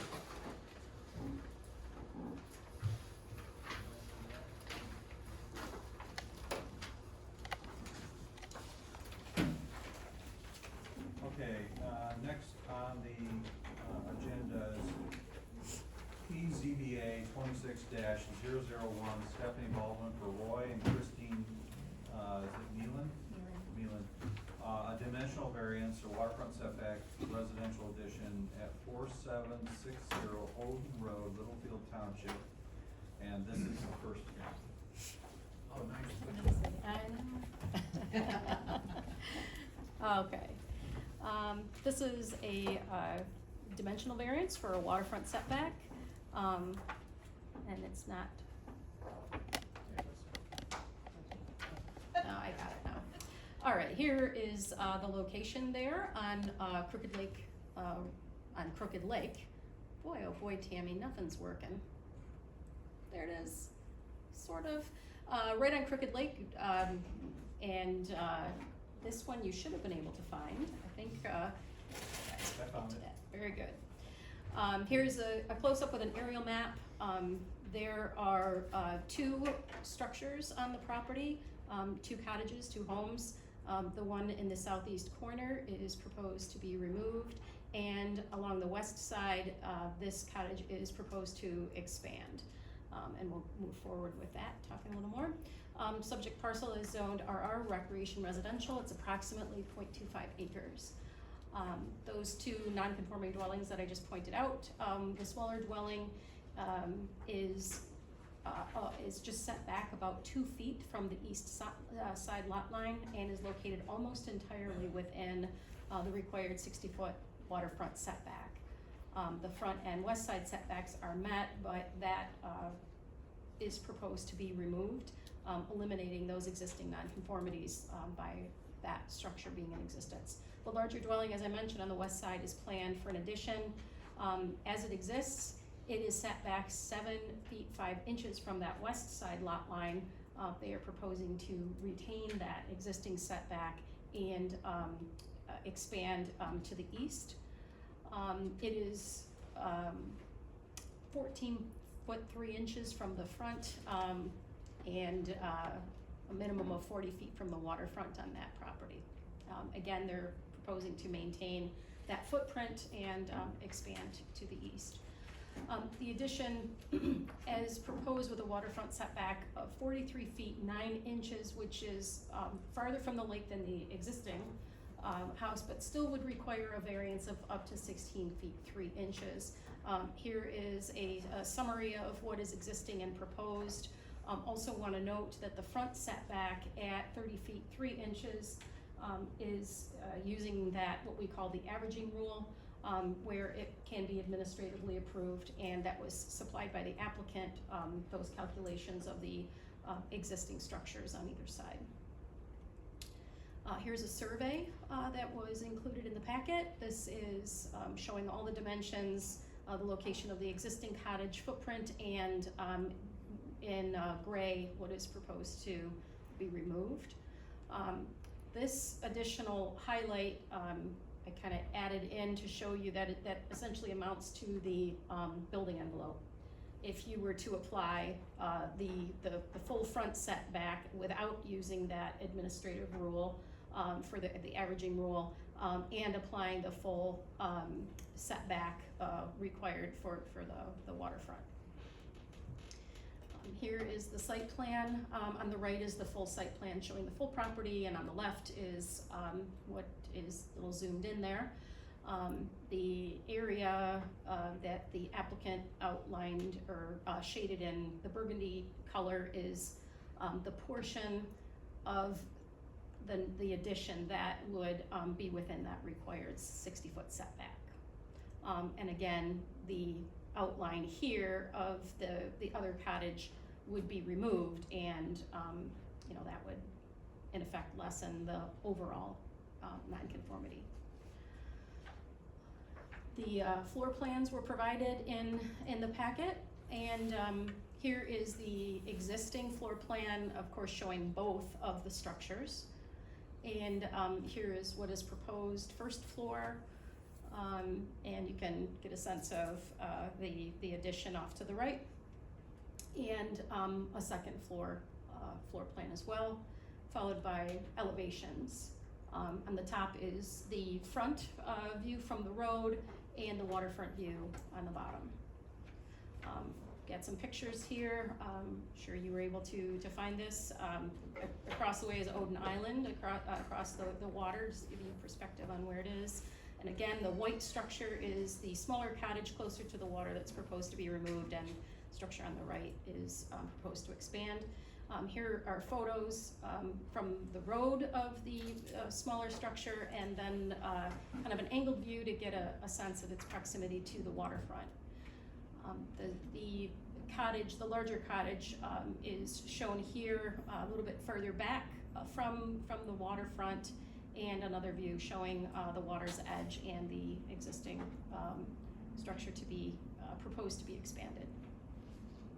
Littlefield Township Board did review this request at their meeting on July 1st. They moved to recommend approval, and they noted specifically that the township does, typically they don't like to approve cases that would add more non-conforming dwellings to what is already there, but we would be taking away a cottage that is closer to the water and closer to the side setback. This lot is small, and by keeping one cottage and not two, it would be better for the area and not so close to the water was their input. The ZBA will review per the zoning ordinance Article 25, 25.04.3 for dimensional variance. And that's all that I have, unless you have any questions for staff. I don't think I do. Anybody else? I have a question. Yes. How big is the parking area or where that house ends? Cause I pulled in there yesterday and I've been trying to figure it out, it's very tight.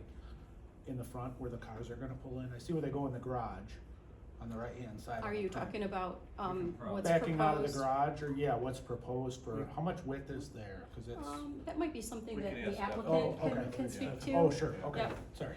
No, that's okay. All right, let's go to the applicant. Stephanie, Alright. you probably have a few words for us. Yeah, All right. thank you for having me. Yes, I'm here on behalf of Roy and Christine Nealand.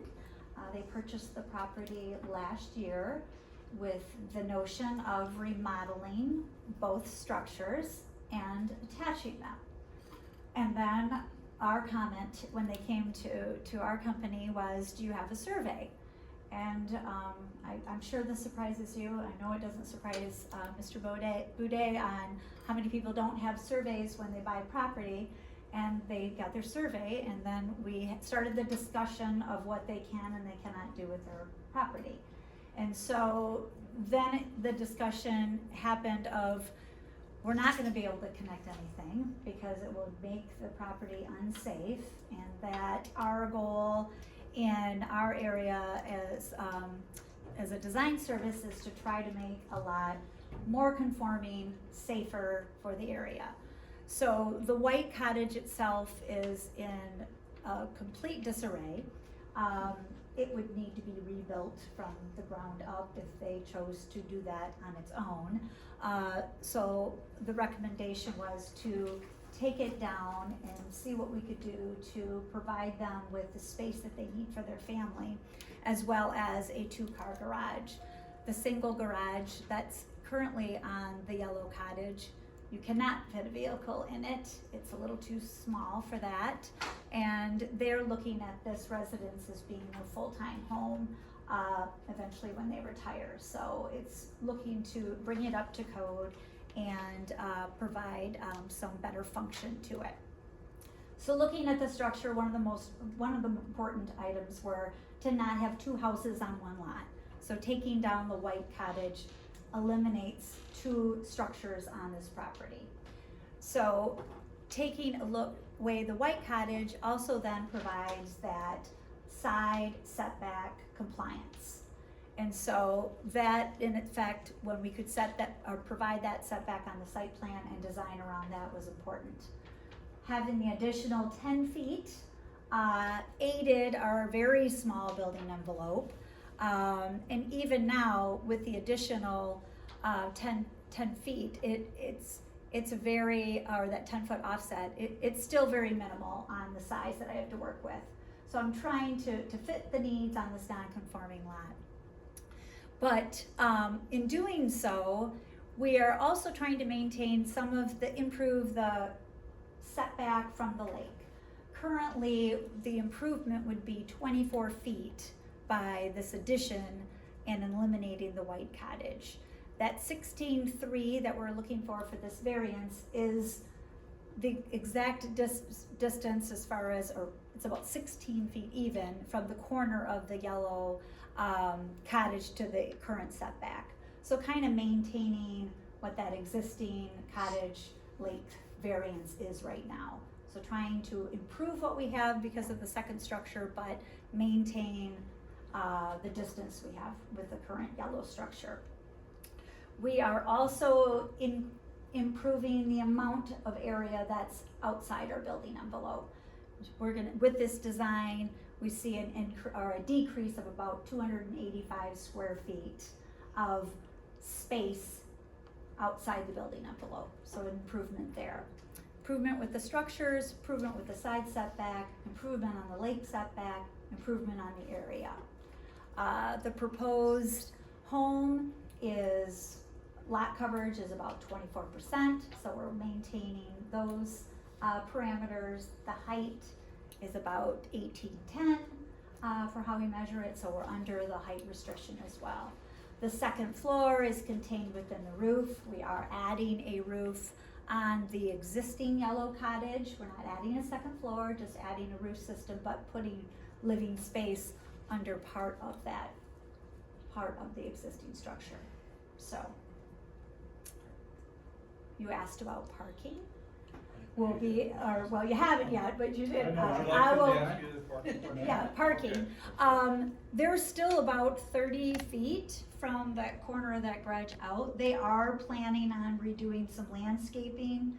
They would, to be able to provide the turnaround from pulling out of the garage and still maintaining kind of that little parking area they have right now. Cause I didn't see the power pole and the guy wires on the, right, that, I don't know that those could even be moved. And the reason I asked this is I had a home for 10 years on Crooked Lake, and both of my neighbors had limited parking, and I ended up with all of their vehicles every week in my lot. For 10 years, we dealt with it, and that's a pretty big house to only think there's ever gonna be 2 cars that can, I don't even know how 2 cars could back out at the same time, and where would the extra parking? It was just parking is a concern, cause I dealt with it for 10 years on Crooked Lake. And I'm sure that gravel going to the front of the lake was for company to park on. Well, it was 2 structures, so they were, I don't know what the previous owners did to that. No, it I looked like a know that driveway, but I just assumed. the owner before the Melans, it was VRBOing. I don't know if they were doing 2 structures, but we also have, now we're gaining 10 feet on the side of the garage too, if there's parking or a. Where would the snow, so another curious question, just so people aren't backing out on the highway, cause that's pretty limited when I was in it yesterday, but the, snow removal, when they come in, do they, I'm just curious on this plan, because we all have to deal with it, and the neighbors could get stuck dealing with this problem, like where do they, with all the snow that we've recently had in the last year, like where does the snow? Well, they very well may not be able to push it, you may have to blow it. I know where I live, it doesn't get pushed, it gets I know, blown. but where would they blow it to there? Neighbor's house. Yeah, but that's what I'm saying, They've got- we have to watch out for the neighbors too at the. Well, in sprints. you've got the 10 feet, I've got their setback, I've got the 30, or actually it's like another 30 feet to the roadway. And I I had don't one think- more quick question for you, when the lake rose, do you know how close it came to the house? The yellow house was fine, the white was submerged, That's what it looked like. yeah, so That was gonna be my question. that was another reason that they'd love to be able to move things back because of our unprecedented flooding. So it certainly gave cause for alarm to make changes. So, are you making, based on that, are you making height changes to, foundations or anything like that, on your first floor? Well, the yellow cottage was fine. Was fine, okay. Yes, that actually is much higher. Okay. It's higher in elevation just on the site, but it also has a crawl space Mhm. that is a 3-foot crawl space. Okay. So All right. he had a sump pump and it was running, but it was, yeah, it maintained. But the white one was, So on the existing house, the yellow house there, everything's gonna be maintained as far as the deck profile there? can't Yeah. change the size of that. Right. Yeah. Okay. And the perimeter walls are staying, I'm just adding a roof to it. I give you credit for, how you've done this, but it's a small lot for a lot of houses. You know, and I know there's 2 homes on there, but it's a beautiful house, I like the design. What was the percentage of lot coverage? It was originally was about 20.1, and now I'm at about 20, I've got that written down, hold on. It was 20.1 and I'm at 25.4. And what's allowed? 30. So, but you did increase by, say, some 200 some square feet, so you've added more hardscape. As far as roof and things like that. Yeah, as far as the area itself, I decreased the amount of area outside the building envelope. Yeah, no, you reduced the non-conformity, which is Yeah. always. Yeah. It's But- big kudos for But that. as far as, My yes, the question- footprint itself of structure did increase by about 590 square Okay. feet. So, my point is that now we've increased water runoff from the roof. And I did notice that the existing yellow cottage has gutters on it, and they just run out onto the grass, which is actually, slows down the water, velocity and all that, so that's all good. My concern though is by adding that much more roof, hardscape, in big rains, where does that water go? It's that same old question we've been dealing with here for a while, especially since, the high water in the spring and all that kind of stuff. So has any thought been given to a drainage plan? To deal We with have this not issue? even had that discussion. It's Rain not that I drainage. wouldn't say it would be a good idea, for sure. I mean, we always recommend that there's landscape drainage tiles as well as gutters Yeah. to give water a place to go. Well, It's like after this last apocalyptic event, it's Yeah, like, I it's live like on- bilging out a boat with a spoon, I live on South Lantern. Yeah. And we just got hammered. So, and all my neighbors are fighting, not all of them, but some neighbors are fighting with each other about, you're putting water on my land, Yeah. and people are putting up sandbags, and everybody's getting angry and all that stuff. So my concern here though specifically is that, we've increased the area of non-permeable surfaces by more roofing. Mhm. So I would like to see a drainage plan be part of, if we approve this, that be part of our, a condition Okay. on this, because I think it's a that's small fair. enough lot, and you did reduce nonconformity, spectacular, you're honoring one side yard. Yeah. I mean, I think it's a really good job, but we are increasing from what's here now, we're increasing the non-permeable surfaces, that has to be addressed. I think in doing that too, but, take into account this, is that we're increasing the permeable, footage to the water.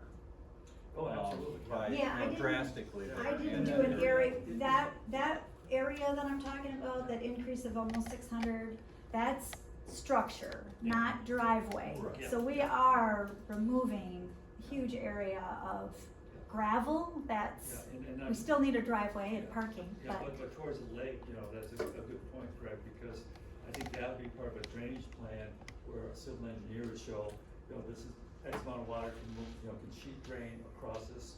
and Weeping slow Croc down, or something, Or whatever some they do, sort of thing. but they would definitely take advantage of that, and so, I think it's a really good project, that's my only concern, is, that there should be a drainage I plan. think that's Because the lot, a, it's tight.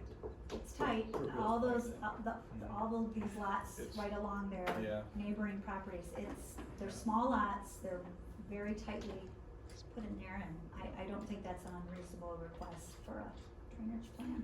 I wonder how Northwoods is gonna feel, there are people sitting in there looking out at the lake, which they saw the lake between the two homes, now they're gonna see this nice home. You probably didn't You know what survey them, I understand, that's. Well, in the real estate I might have world, to it's tell them to like have you another should buy beer it. or something. Have another cocktail. But, All right, yeah, I like the fact we're decreasing the nonconformities, we're bringing stuff into the lot where the building envelope is. Yeah. And those are hard lots, and we've had cases in here where we have to, look at, when these things were created, Crooked Lake is full of. it's just, it's almost another zoning district in itself, could be. Tony? Well, I like that the 10-foot is opened up, and especially if something is, emergency wise. They've got an opening where, trying to get in between two houses, so I like the plan. It's not a big ask. There's things, but, I kind of rely on Mark to tweak some of the plans, but if he's not tweaking them tonight and he thinks that, Well, she's within, lot coverage percentages, Mhm. she's reducing nonconformity. Yep. She's honoring setback where possible, and no, two of them actually, and she's being consistent with the front yard setback, you see the angle of the high water and all that Yeah. stuff. And so she's staying consistent with that, so it's like, oh, yeah, well done. drainage plan I agree with as well. Mm-hmm. I feel like I'm here often enough, I should I'm sorry? figure out how to do it, right? Checklist. Check the box. Well, Yeah. I mean, it's the discussion you have to have with your clients for sure, to Each understand. case individually. Okay, Do we wanna go through standards here? Yes, I think we should. You wanna do that before you go to public hearing? Oh, yeah, we need to do that, thank you. I'm getting tired. It's tired. Yeah, let's open up to public comment before we go back to the board here for that. Any public comment on this case? Yes. I would just like to say that this is huge, and something could be put on this lot that would get rid of the nonconformities that was more appropriate for the lot size and honor the setbacks. You know, because this is what they want, and because this is what she has designed, doesn't mean it's appropriate for the lot just because it gets rid of a nonconformity. You know, we're quickly blocking out views of the lake every place we go, to the point where you may not even know there's a lake existing anymore eventually. So, thank you. Can we have your name? Oh, sorry. Tana Baldwin, Bear Creek Township. Okay, is there any other comment? Public comment? Okay, we'll close public comment, come back to the board. And we will discuss the standards. I'll read them, you guys can discuss them, okay? That's number one, that practical difficulty was not created by an action of the applicant or a property owner, self-created, and either existed at the time of adoption of the requirement from which the zoning variance is requested, or is necessarily as a result of governmental action such as road widening. I think this is where we can say to the contrary, the project reduces nonconformities significantly.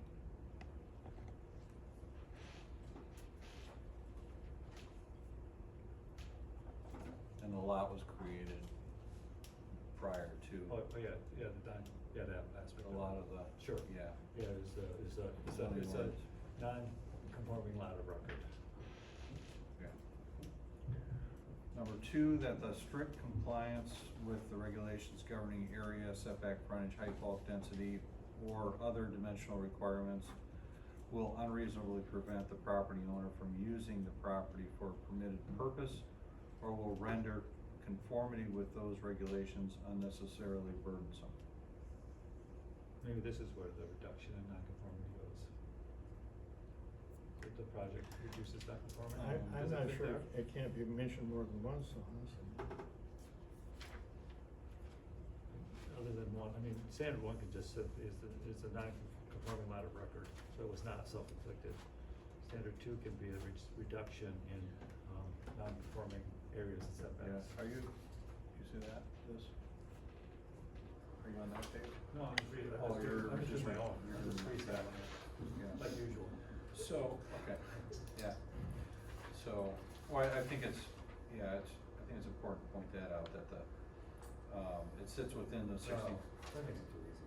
foot waterfront setback, and improvements to the structure would require variance at any point, really. The building envelope shows that. It's one, yeah.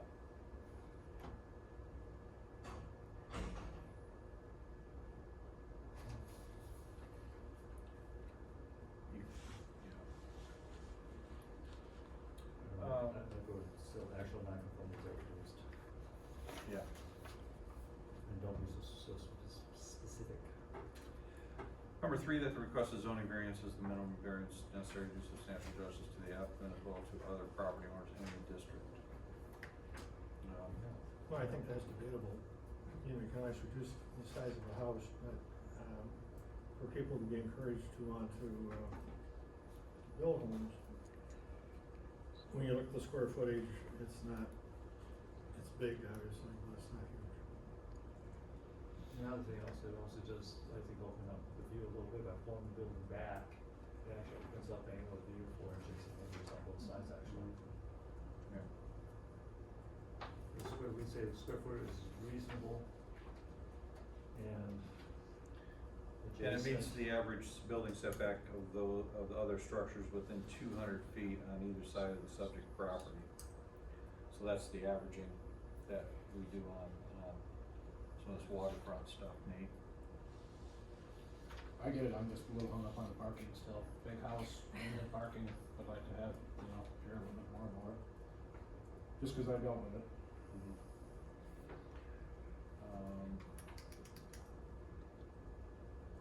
Okay, Do you wanna state anything in number 3 about the proposal eliminates the side yard setback encroachment?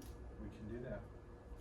I just think it's important, at least that it's a And positive. And then it eliminates one whole dwelling Yes. on the property.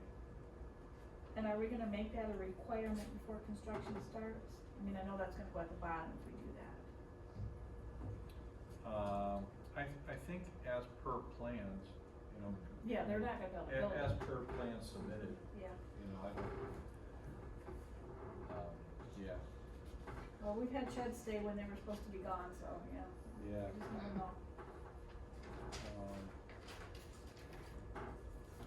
Number 4, that the requested zoning variance will not cause an adverse impact on surrounding property values or the use and enjoyment of property in the neighborhood or zoning district.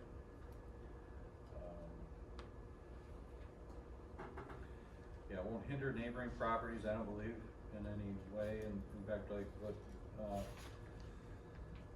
Mark said, I think it increases that, view. Yeah, I think that belongs there, adjacent views are. Yeah. Yes, both Yeah, neighborhoods, I stand think, for with that, the White House And- being gone. And I think the safety aspect of the setback, the side yard setback to any future development next to the house, for fire and safety too, so.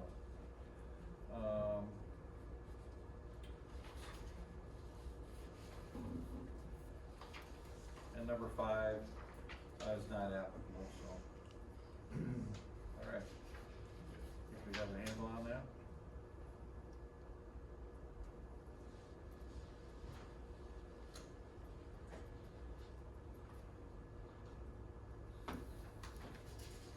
Any other questions? Can I just make a comment based on Nate's very good suggestion about, or questions about parking? Yes. The zoning ordinance requires 2 parking spaces per dwelling, and they will have 2 within the garage, and then Those count. additional are shown on the site plan, but I think it might be worth, even maybe a condition that there be adequate space for a vehicle to pull, to maneuver, so that they're facing the road rather than backing out onto the road, Especially within there. the site. I would agree with that, 200%. Can you go back to the site plan, please? Yeah, So take a quick look at it. Nathan, It does show- work on wording the condition. yeah, so this, I think this page A0.4, kinda shows, an attempt at an apron right there.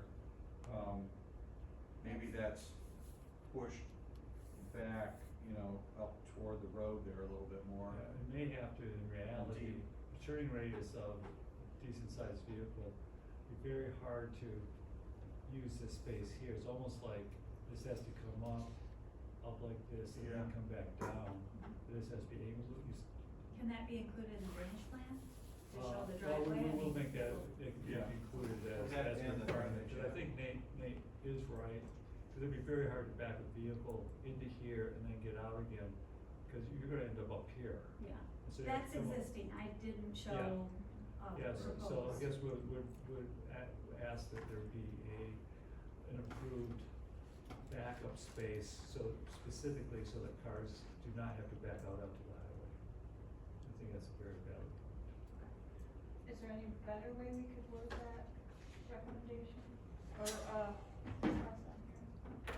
I think that parking be provided, or space be provided so that vehicles can maneuver adequately.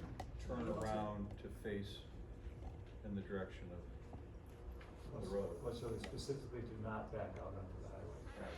Cause right now, as it is, they have enough room to, go anywhere there. Yeah, I think they can make it work. That's good, that's a good point, Ian. Way to go, Ricky. Okay, you get to make the motion. I'm gonna make a No. motion based on everything that Mark said. Rewind. Okay. Anybody wanna make a motion or? Any further discussion? Questions? I'll make the motion if everybody wants to kind of help contribute on the standards. Okay. So we ready? Yes, we are. I move to approve case PZBA 24-008 Stephanie Baldwin, Edgewater Design Group for Roy and Christine Nealon for a water front setback variance of up to 16 foot 3 inches to apply to a residential addition at 4760 Odin Road, Littlefield Township, tax parcel 24-07-17-17-400-023, as shown on the site plan dated June 22nd, 2026. Based on the facts presented in this case and the following findings. Pursuant to zoning ordinance section 25.04.3, the applicant must demonstrate in the official record of the public hearing and practical difficulty existed by showing all the following. Number one, that the practical difficulty was not created by an action of the applicant or property owner and either existed at the time of the adoption of the requirement from which the variance is requested or is necessary as a result of governmental action such as road widening. ZBA determines the standard is met based on The non-conformity, there's a non-conforming lot of work. reduces the nonconformity, or it is a non-conform. Yeah, it just said it's a non-conforming lot of work. Okay. Predated zoning. Is that adequate? Number two, that the strict compliance with the regulations governing area, setback, frontage, height, bulk, density, and other dimensional requirements will unnecessarily prevent the property owner from using the property for the permitted purpose or will render conformity with those regulations unnecessarily burdensome. The ZBA determines the standard is met based on the following. Reduces the nonconformity? Yeah, it actually, non-conformities are reduced. We say specifically if we need to, like name them all out, I don't know if that's necessary. Reduces the waterfront nonconformity and Side yard. eliminates the side yard encroachment. Okay. Reduces that and, got all that? And eliminates Not- the not second rated. dwelling. I'm looking over. Okay. Okay, number three, that the requested variance is a minimum variance necessary to do substantial justice to the applicant as well as to other property owners in the district. The ZBA determines the standard is met based upon eliminating the side yard encroachment. I think this is where we can say that the square foot is reasonable. Non-conformities are reduced, and they're eliminating one existing dwelling. And by the averaging rule, the. Oh, yeah, the averaging one, yeah. And also referencing the averaging one. Okay. Number four, that the requested variance will not cause an adverse impact on surrounding property values or the use and enjoyment of property in the neighborhood or zoning district. The ZBA determines the standard is met based upon. Adjacent views are improved. And the safety aspect as well as And safety is increased. safety is increased. Is that number three, Ron? No, that was number four. Number four. Number four. Okay. Would improve access around the house Yes. and Lakeview for the neighbors would be improved. Great. Yeah. You could also mention here Yeah. that the township recommended approval. Oh, yeah. Let's do that. Township recommended Okay, on approval number based four, on too, the- Littlefield Township has recommended approval. Based on the decrease Not a in reduction. non-conformity, yeah. Reduction in non-conformity. And number five, the variance will not increase inconsistencies between the zoning ordinance structures or uses in the airport. This is not applicable. We also want to include, do we want to say rain garden or do we want? No, we just We want to need- have a drainage plan. We want the following, Conditions. it's approved with the following conditions. Number one, professional engineered water drainage plan. And number two, an adequate amount of driveway area to facilitate the turning of vehicles to pull forward at the highway. On Odin Highway. That's my contribution. Very about that, I mean, good job. Any other conditions? Second. And there's a second. Any more discussion? A roll call to approve, please. Did you guys read the last line on the motion? Oh, no, not yet. Because all Sorry. standards. Because all standards are met, Bill, the motion to approve this request is made. Sounds about right. Dotting i's and crossing t's.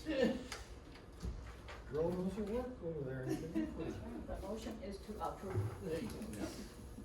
Roll call, please. Lively, Yes. Day, Yes. Dryer, Yes. Alexander, Hall. Yes. All right, motion carries, and we look forward to seeing the results of that bill. Thank you, Stephanie. Thank you very much, everyone, appreciate it.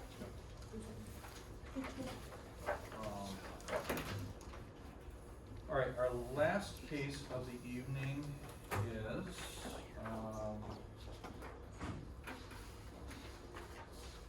PZBA 26-009. Bar Hills Construction LLC for John Duffy. Expand nonconformity dimensional variance front setback residential addition 7536 Maple River Road, Maple River Township, first hearing. Laura. Yes, you got it. Mr. Chair, I must excuse myself for a conflict of interest. All right, you may recuse yourself. Thank you. All right, this is, as we said, it's a request to expand non-conforming structure and a dimensional variance for a front yard setback. This is the location and located on Maple River Road. The aerial map is shown here. I think the overlay of this, of these property boundaries are maybe a little bit off, but the you can see the driveway here and the home, existing home, and this also shows its proximity on the river. Excuse me, I'm really choked up. This is a little better aerial image. It's been lightened up a little bit, again, just kind of showing you the location of the home, its proximity to the road right of way. And the challenge there, kind of fitting a home in between the road and the river. The subject parcel is zoned SR Scenic Resources, is approximately 0.47 acres. The applicant is requesting to add a covered front porch on the front of the house. The house is currently being reconstructed, and this is being done pursuant to our zoning section 23.03.3. This is regarding removal or destruction of a non-conforming structure. They began this project as a renovation, an interior renovation, a new roof, and ended up turning it into a reconstruction for various reasons that the applicant can potentially speak to. But the home was able to retain 38.8% of the structure, thereby permitting it to be reconstructed in the same footprint. The area where they are proposing the covered porch previously had just a deck, and we do have an image of that later in the presentation. So the addition of this front porch would expand the house footprint into the required front yard setback. It does not further reduce the least front setback because the garage area is actually closer, but it is just barely outside of the road right of way. I want to point out here in this chart that was included in your zoning evaluation and projected here in the PowerPoint presentation, the proposed setbacks are factoring in the road right of way. The dimensions that were provided in the site plan that will be projected and that was provided to you was to the center line of the road, and Tammy and I were out on site making those measurements from the center line and could verify. So these are the actual proposed setbacks. So the required front setback would be 40 feet, and what is proposed is 15 feet 7 inches. Existing, as I said, at that corner of the garage is only about 9 inches off of the road right-of-way line. Here is the site plan that was provided. We again noted that the measurements provided are from the center line of Maple River Road. I also just want to clarify, typically we do not alter the plans when we put them up, except to maybe add, a highlighted area. But because some of the words were one direction and some others, I did alter Maple River Road and the north arrow, just was trying to make it as best I could for projection. So I did make those minor changes there just to flip a couple things around for reading purposes. This highlighted area that you can see pop in there is the area of the proposed new covered porch.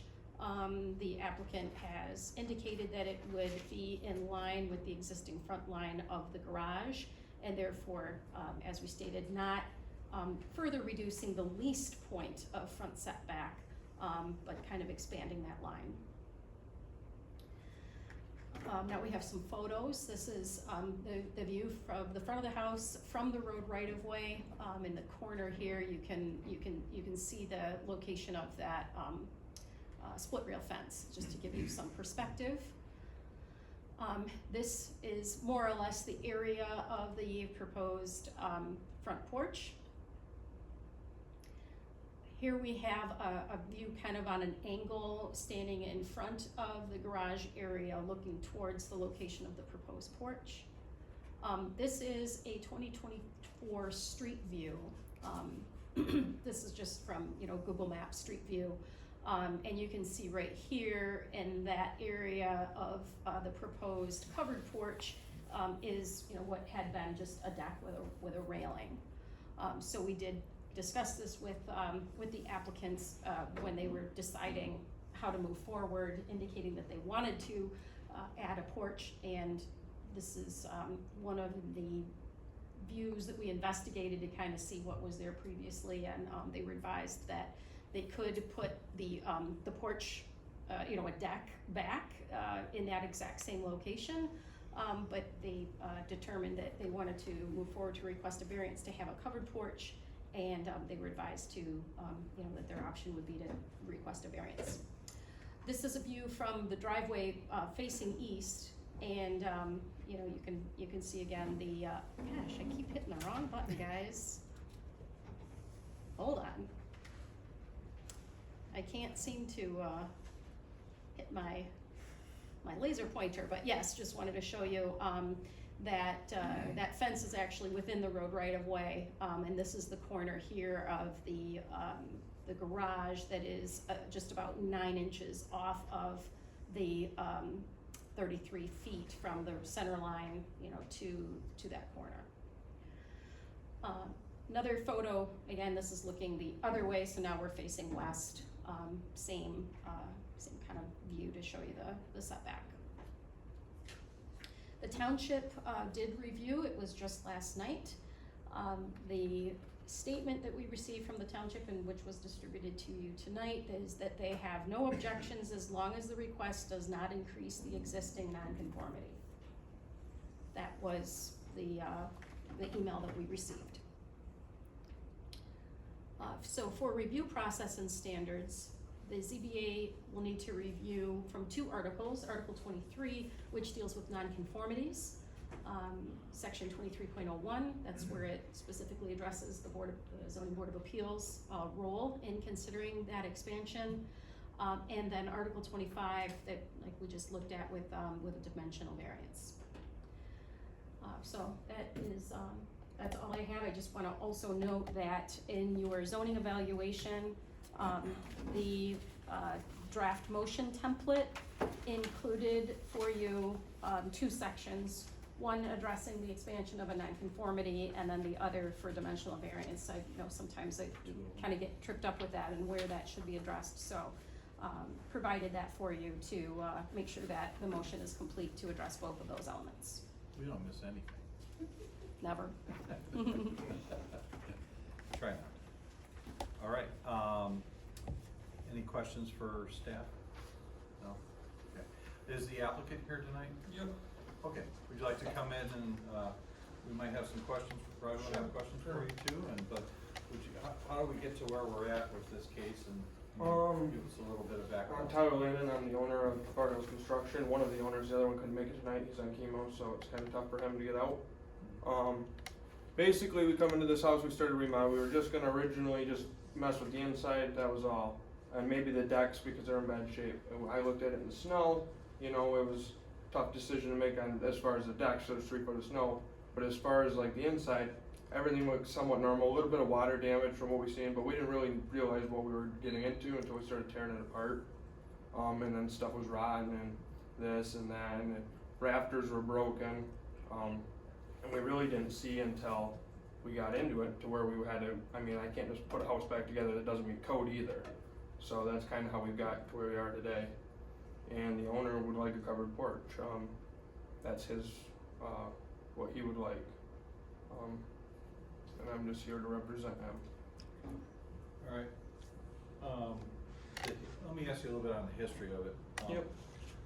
When the building permit was taken out, what was the scope of work to be done on it? The original building permit was to remodel the whole interior. And exterior, siding, windows, fascia soffit. To keep all the exterior walls and Yep, everything? it was to keep everything as is, just basically redo everything. Okay. Keep the studs, the structure, that was all. And who made the decision to take everything down and start over again? Me and my partner. Not the landowner? No. Well, it was partly his, I mean, he seen that it was rotten and stuff, but we suggested that, you know, this is past like fixing, and he was in on part of that, yes, but. All right, any questions? Well, at that point, when that decision was made, did you, get a new building permit?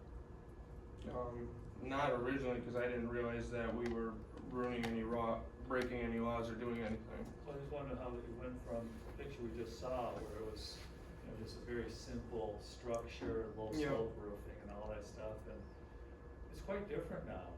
And I don't Yeah, disagree. when did that process occur? We got a permit for the new trusses and roof after we were, after we got the new zoning and everything figured out. We didn't put the roof up or anything until we had the permits in hand. So the walls were all done and everything, right? Some of them. Yeah. Did you change any of the foundations? Nope. Did you, this isn't really germane to what you're asking for here, but, there's some pretty big trusses in there. Yeah, I don't disagree. Yeah.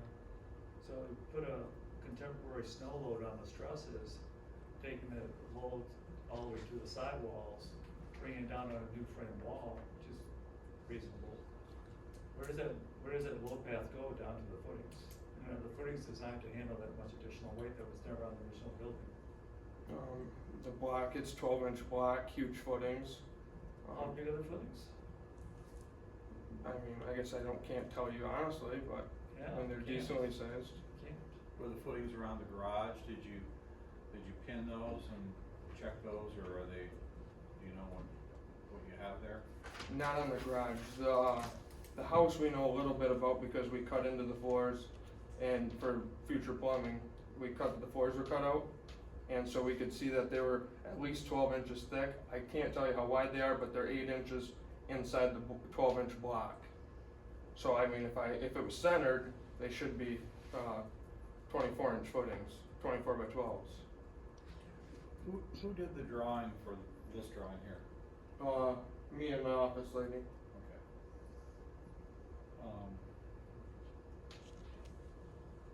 Okay. We get that drawing in our packet. Yeah. Then I go to the site, and I'm looking around and, you know, that doesn't, the dimensions, I mean, the perspective and the site plan is just like, not even representative of what's out there. Okay.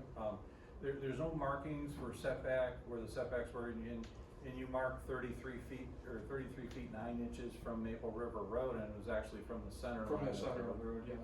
which makes a big difference. That's 16 some odd feet probably, or 17 feet. And, yeah, I mean, the garage is right there. You know, there's no delineation of where the new porch is going. There's no setback. You know, usually, we have some kind of a delineation line out there. The owner either does or has an engineer do it, or, Okay. you know, surveyor, of where everything is. And it's just like, we have to all guess when we go out there where things are. You know, we're relying on really, you know, Laura and Tammy to go out there and say, oh, okay, these are the real dimensions. Okay. You know, they shouldn't have to do the work for you, but, you know, and then I have some questions with regard to, you know, 23033 for us to, any other questions for that applicant? Well, I'll follow up on, since you're discussing the site plan, I think it's totally inadequate, and I cannot make a decision based on this site plan. Okay. Because I can't see on this site plan where the area of, nonconformity is. Okay. And that, I think maybe that's why the township stated that they don't mind as long as it doesn't increase the nonconformity, because they too, from this, can't tell how much area, if you're increasing the nonconformity, if yes, by how much, or if not, you can't see it. The assumption is it is, but we can't see what it is. Okay. So that information needs to be on the site plan. You just sat through the previous presentation. Yes, I did, and that's what we would have done if I would have had the time. If we have to go to a second meeting, that's no Yeah. problem. I mean, Okay. when the homeowner asked me to do this porch, I said, you know, if you wanna get a variance, I'm more than willing to try for you. But number one, I don't know how they go over here, cause I normally don't work in Emmet County. Yeah. I'm in Sheboygan County. Yeah. And I said, he wanted to shoot for this one, he was pushy on it, and I said, okay, I said, I can try, but I would like to get a site plan, and they're 2 months out, 3 months out, you know? Yeah, no, I think that's reality, because Yep. with this one, I do not believe, I know I can't make a decision Okay. without having a proper site plan by a surveyor. Okay. That shows everything that we need to see, so we can, you know, do the things we have to Agreed. do. Agreed. Okay, cool. So there was an existing deck there in the Yep. same location, and they can rebuild that deck without even coming to us. Well, correct? technically, I would argue that to a point, because they removed it. So how do they know what was really there? Because once it's removed, it's not there And anymore. I don't think No, I that just there asked was them. a covered, it was covered. It was not A covered. ground deck on a residential parcel can be in the setback, so Right. they could have a ground deck. Yeah, the deck could be there, but we don't, it's gone. What was it really? But a ground deck is allowable in the setback. Yeah, but they're wanting a Oh, I covered see. It's the porch, they're setback, wanting yeah, a it's covered under 40 porch. inches. Yeah, no, I know that. So- So a deck, even though it's a porch, it's raised above. It can be with. Certain Up to amount. 48 inches, I believe. Okay. Yeah, as long as it's 4 Thank feet you. or less above grade, then I'll it sit can be corrected in the on that, setback. but I still, since it's a roof over it, it's now structure. Yep, I agree. It requires the variance. Yep. And we then, need- and we just need to that for clarify, site plans. Mr. Chairman, that does increase the nonconformity, because it is, Exactly. yeah, it doesn't further necessarily, it might not further reduce that front setback, but it is an So- increase to the nonconformity, because So- it increases the footprint. Yeah, so here's my argument, that the township says it's fine if it doesn't increase. What do they, what was the representation to them? As long as it If- didn't get closer to the road, when I was there No. last night, that's what they Yeah, told me. But they don't have a drawing, do you have something, did you have the same thing for them? Yeah, they had all Yeah, this. and what did they say?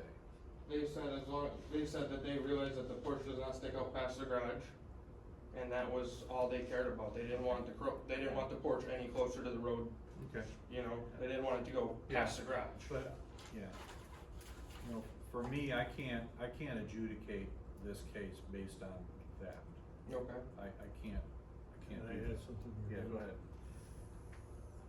I come in here pretty much opposed to this, and I don't feel much different, and the reason being, over the years, anytime a porch is put on and there's a roof, there usually isn't very much longer that all of a sudden walls are there, it's like magical.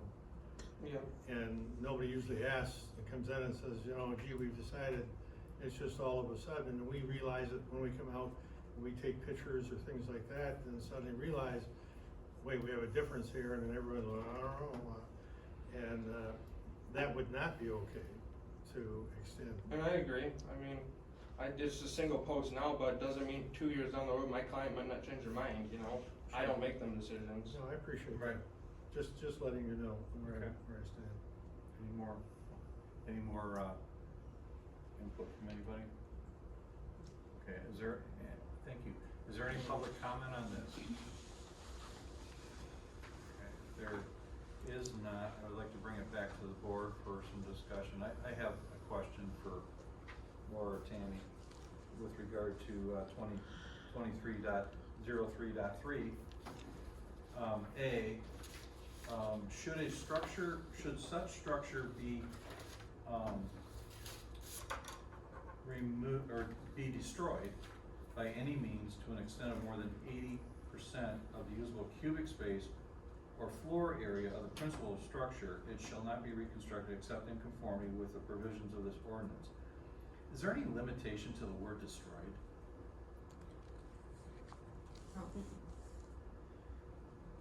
Okay. By any means. And that was the information that we required before we issued the zoning permit for the replacement of the house, was we wanted to make sure that it met that standard, and the information that was provided to our office indicated that the structure would be retained. I believe it was 38.8 or 28.8%. 38%. Was being retained of the floor area, so, this is something that, as we move forward, I think needs to be clarified, and the input from this board would be. Yeah, because cubic space is a huge, I mean, it's different from floor area. Much different. And if you're saying just floor area, that's a one-dimensional thing, you know? And then I think destroyed, could be a hurricane, or not up here, but tornado or some other, natural disaster or whatever. That's the implication that I get with it. When I was in building, if you're gonna raise something, you don't go out and say, you're gonna destroy it necessarily, but just some of the words there, and then they say removal or destruction of the use and or structure shall eliminate the non-conforming status of the land or the premises. So, I think those are, I think that needs to be tightened up. To that point, I do think that, going forward, as we talk about this more, we perhaps present something to the planning committee at some point to make this adjustment. CAD programs now, they all can do, everything's in 3D. And you can do the volume calculations very quickly, and it's a better representation of what has been changed versus just, a square foot, of footage, of a floor plan or of a plan. There's different definitions for square feet and all that. So, but given, this house and that, there's a basement. Is the basement under the whole, area except for the garage? Except for the of course? garage, yes. The whole thing, yeah. So that's what got them over the 20%, otherwise it wouldn't make it at all, it wouldn't be close. But it is what it is. Okay. But at this point, back to our case. Yes. Chair, should we Well, just table this? 'Cause I guess- personally can't make a decision on this with what we have. Yeah. I think it's like. I think, we table it pending, reapplication by the applicant, or we need to give condition to postpone. You could postpone to a date certain, Okay, yeah. and then the applicant would not have to reapply, they would just have to provide the Okay, information that right. you requested. You could postpone until a date uncertain, and then we would have to re-advertise. Yeah. Okay. Will they lose their money, the applicant? If we do it the way your way, Tammy, they wouldn't lose their money. No, Okay, correct. yeah. So I would probably propose we don't hear this next month. It would have to be into September. And you're saying surveyors a couple months out? Yeah, when I called one when we originally were gonna file for this, I could get one probably in 8 to 10 weeks. And then after that, I don't know how long it would take to be done. What is, Tammy, what is the date for, or what are the dates for September meeting? is September 15th adequate time for you to get us?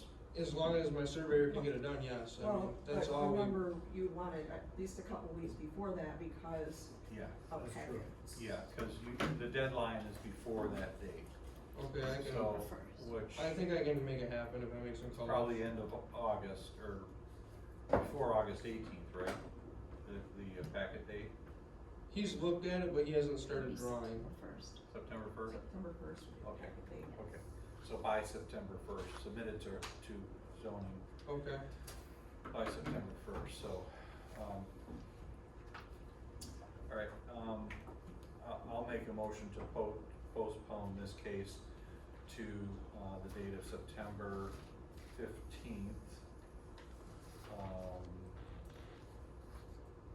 And that's based upon, accurate site plan drawings,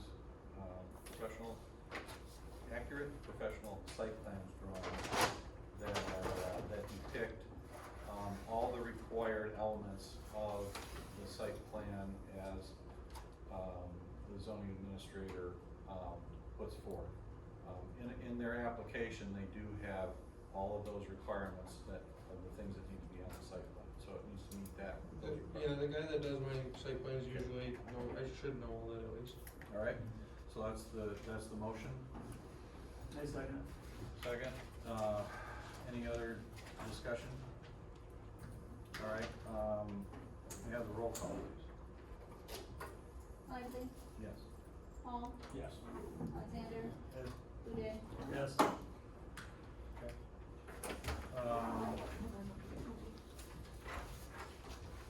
Tony can come back in. Is there any other public comment? Okay, seeing none. Are you privy to other business? Or is Tammy? There should be no other business we need to bring before you. I wanna thank these people for coming and setting all this time. We don't like to set this long, and you guys came and said in the audience all this time, so that's really good. Is there any other business that we need to, conduct here tonight? On your desk, there's a correspondence from Fred Hackle with regard to nonconformities, just that Article 23, Section 23.03.3, requesting relief from that provision of the zoning ordinance. So, as we work with legal counsel, you know, this is public comment, so I wanted to make sure that you received it, and, we'll put together draft text amendments and provide those to you for, you know, your review and recommendations, as we move forward with looking at not only our zoning ordinance, Article 23-25, but also the CPA bylaws. Okay, thank you. All right, next meeting is scheduled for August 18th. Have your calendars marked, and, is there anybody who is not gonna be here? No? You're not? That's very good, not Okay. one. Yeah. All right, I'll call